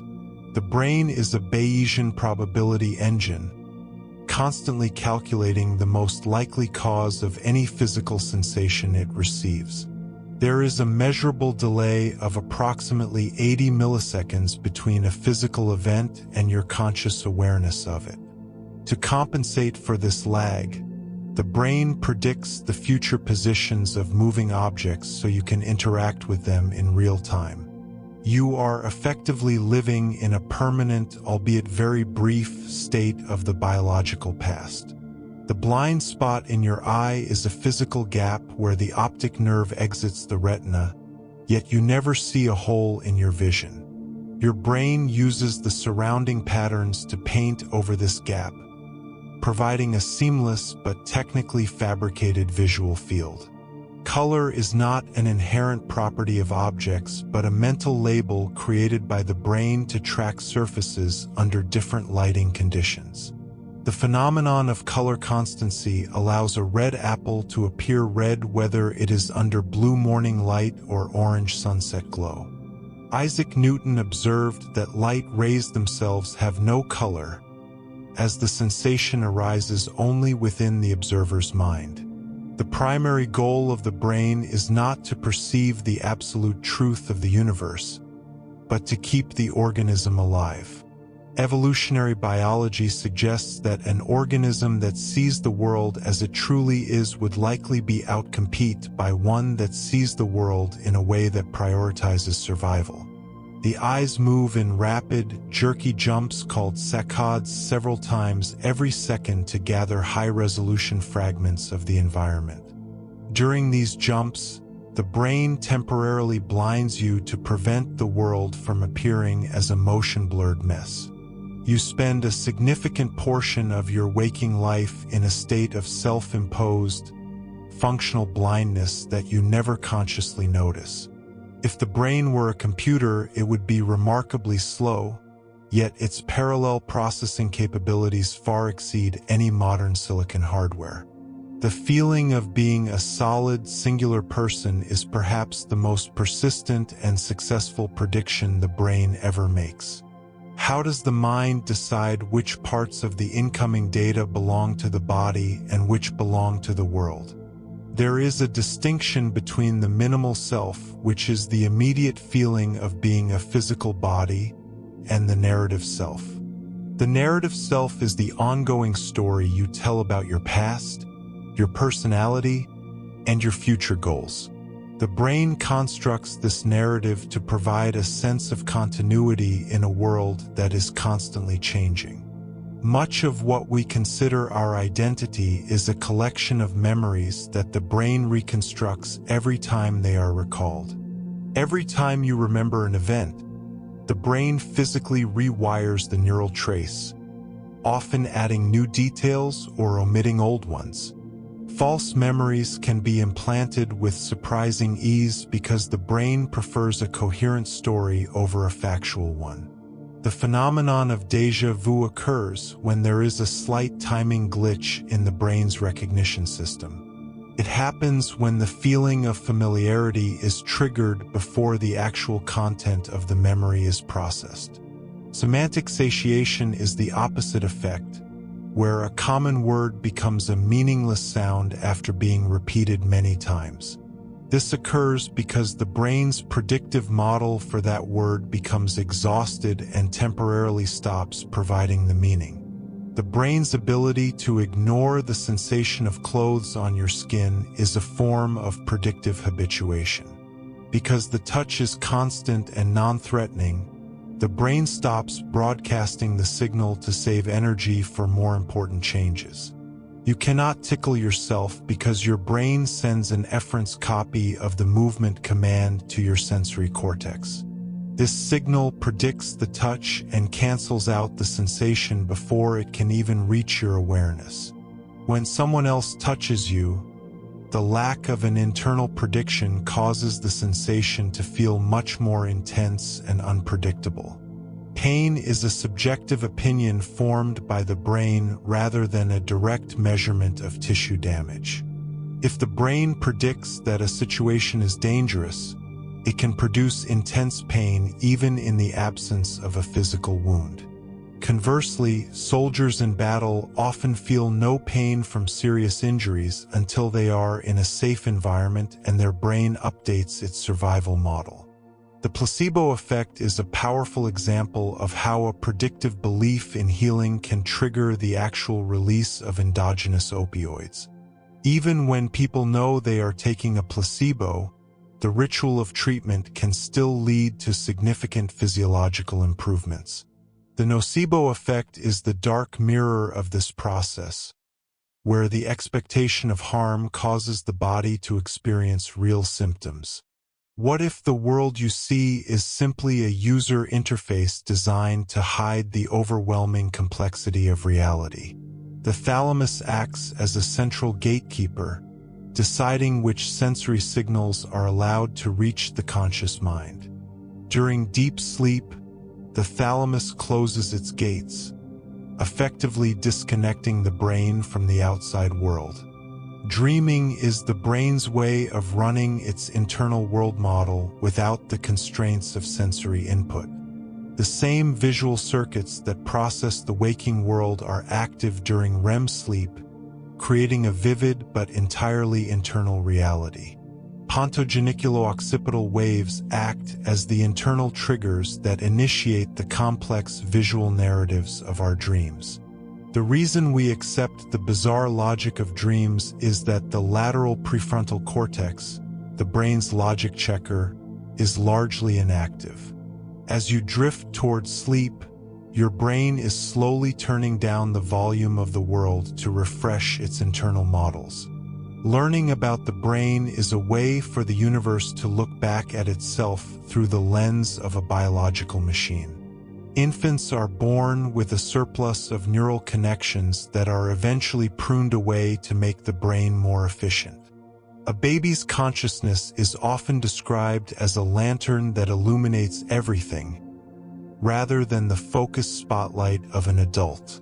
This lack of focus allows infants to absorb massive amounts of new information before their predictive models become rigid. The insular cortex is the region of the brain responsible for interoception, or sensing the internal state of the body. Predictive processing applies to your heart rate, hunger, and thirst just as much as it applies to your vision. Anxiety can be viewed as a noisy or inaccurate interoceptive prediction where the brain overestimates a bodily threat. The concept of allostasis describes how the brain anticipates the body's future needs and makes adjustments before a deficit occurs. Emotions are not hardwired reactions, but are predictions constructed from physiological sensations and cultural concepts. If your heart is racing, your brain uses the surrounding context to decide if you are feeling fear, excitement, or merely the effects of caffeine. The research of Lisa Feldman Barrett suggests that there are no universal fingerprints for specific emotions in the human brain. Different cultures have different emotional categories, which actually changes how the people in those cultures feel their own bodies. The rubber hand illusion demonstrates how easily the brain can be tricked into adopting an inanimate object as part of the body. By stroking a hidden real hand and a visible rubber hand simultaneously, the brain resolves the sensory conflict by expanding the self.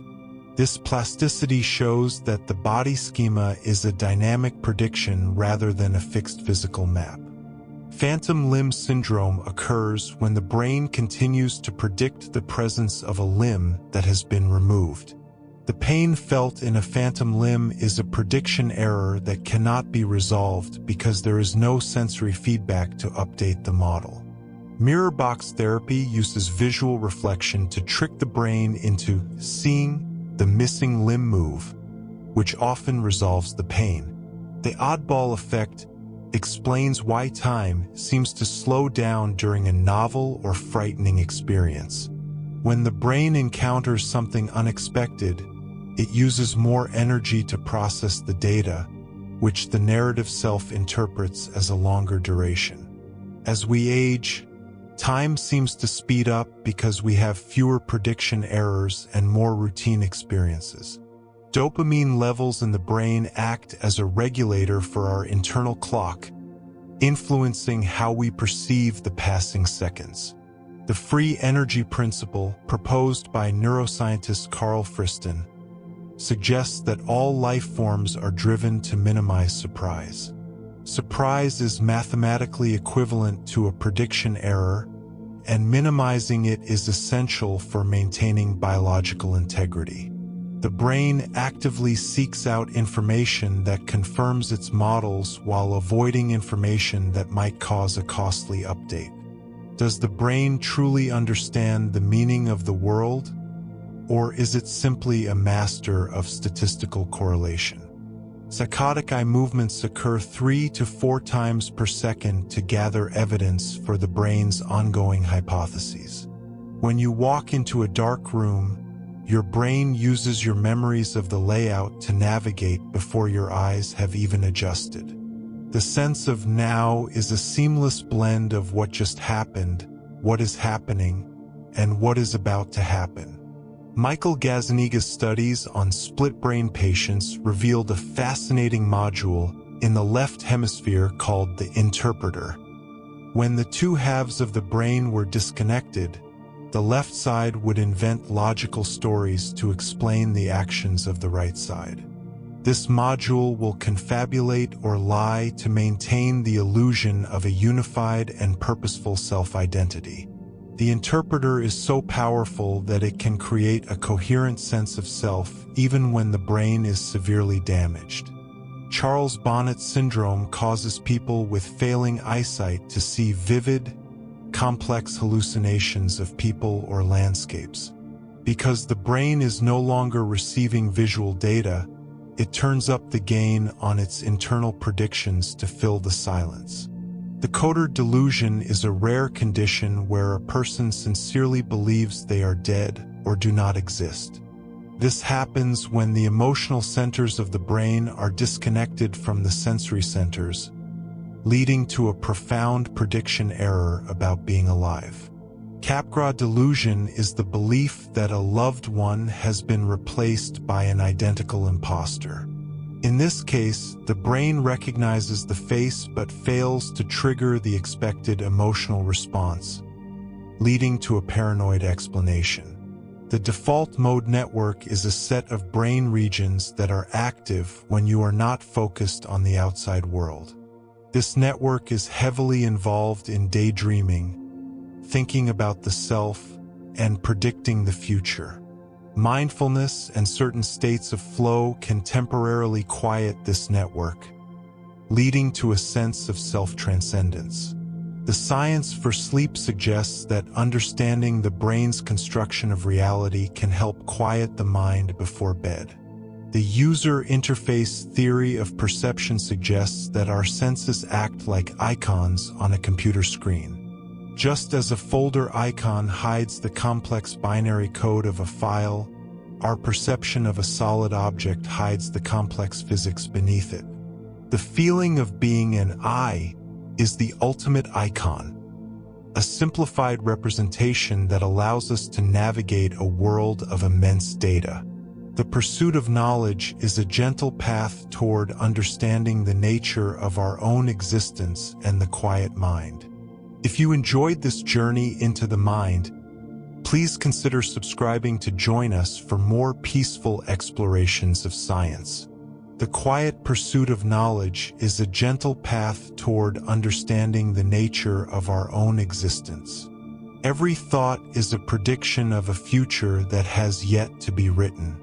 Reality is not something we passively receive like a broadcast, but a symphony we compose every waking second. Each flash of color, every resonant note of a piano, and the solid weight of a smooth stone are internal translations of a silent, colorless, and energetic universe.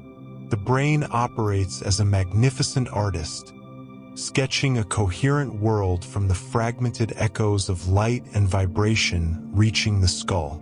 Perception is a collaborative act between the ancient wisdom of our biology and the immediate feedback of the environment.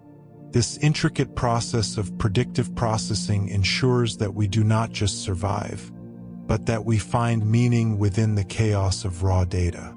The controlled hallucination of our daily lives is perhaps the most sophisticated achievement of evolution, allowing a biological machine to contemplate its own existence. By predicting the world, we are granted the gift of experiencing it as a seamless and stable reality. Every moment of clarity is a testament to the tireless work of billions of neurons seeking to minimize surprise and find balance. The science for sleep reminds us that as the day fades, the brain slowly detaches from these external anchors to build the private worlds of our dreams. Gently letting go of the need to predict the next moment allows the mind to settle into a state of profound rest. The beauty of our perception lies in its ability to turn simple physics into the rich tapestry of human emotion and memory. Knowing that we are the architects of our own experience offers a sense of agency and wonder at the complexity of the human spirit. If you find peace in these quiet explorations of the natural world, you are invited to subscribe and continue this journey of discovery with us. The quiet pursuit of knowledge remains a gentle path toward understanding the nature of our own existence and the boundless potential of the human mind.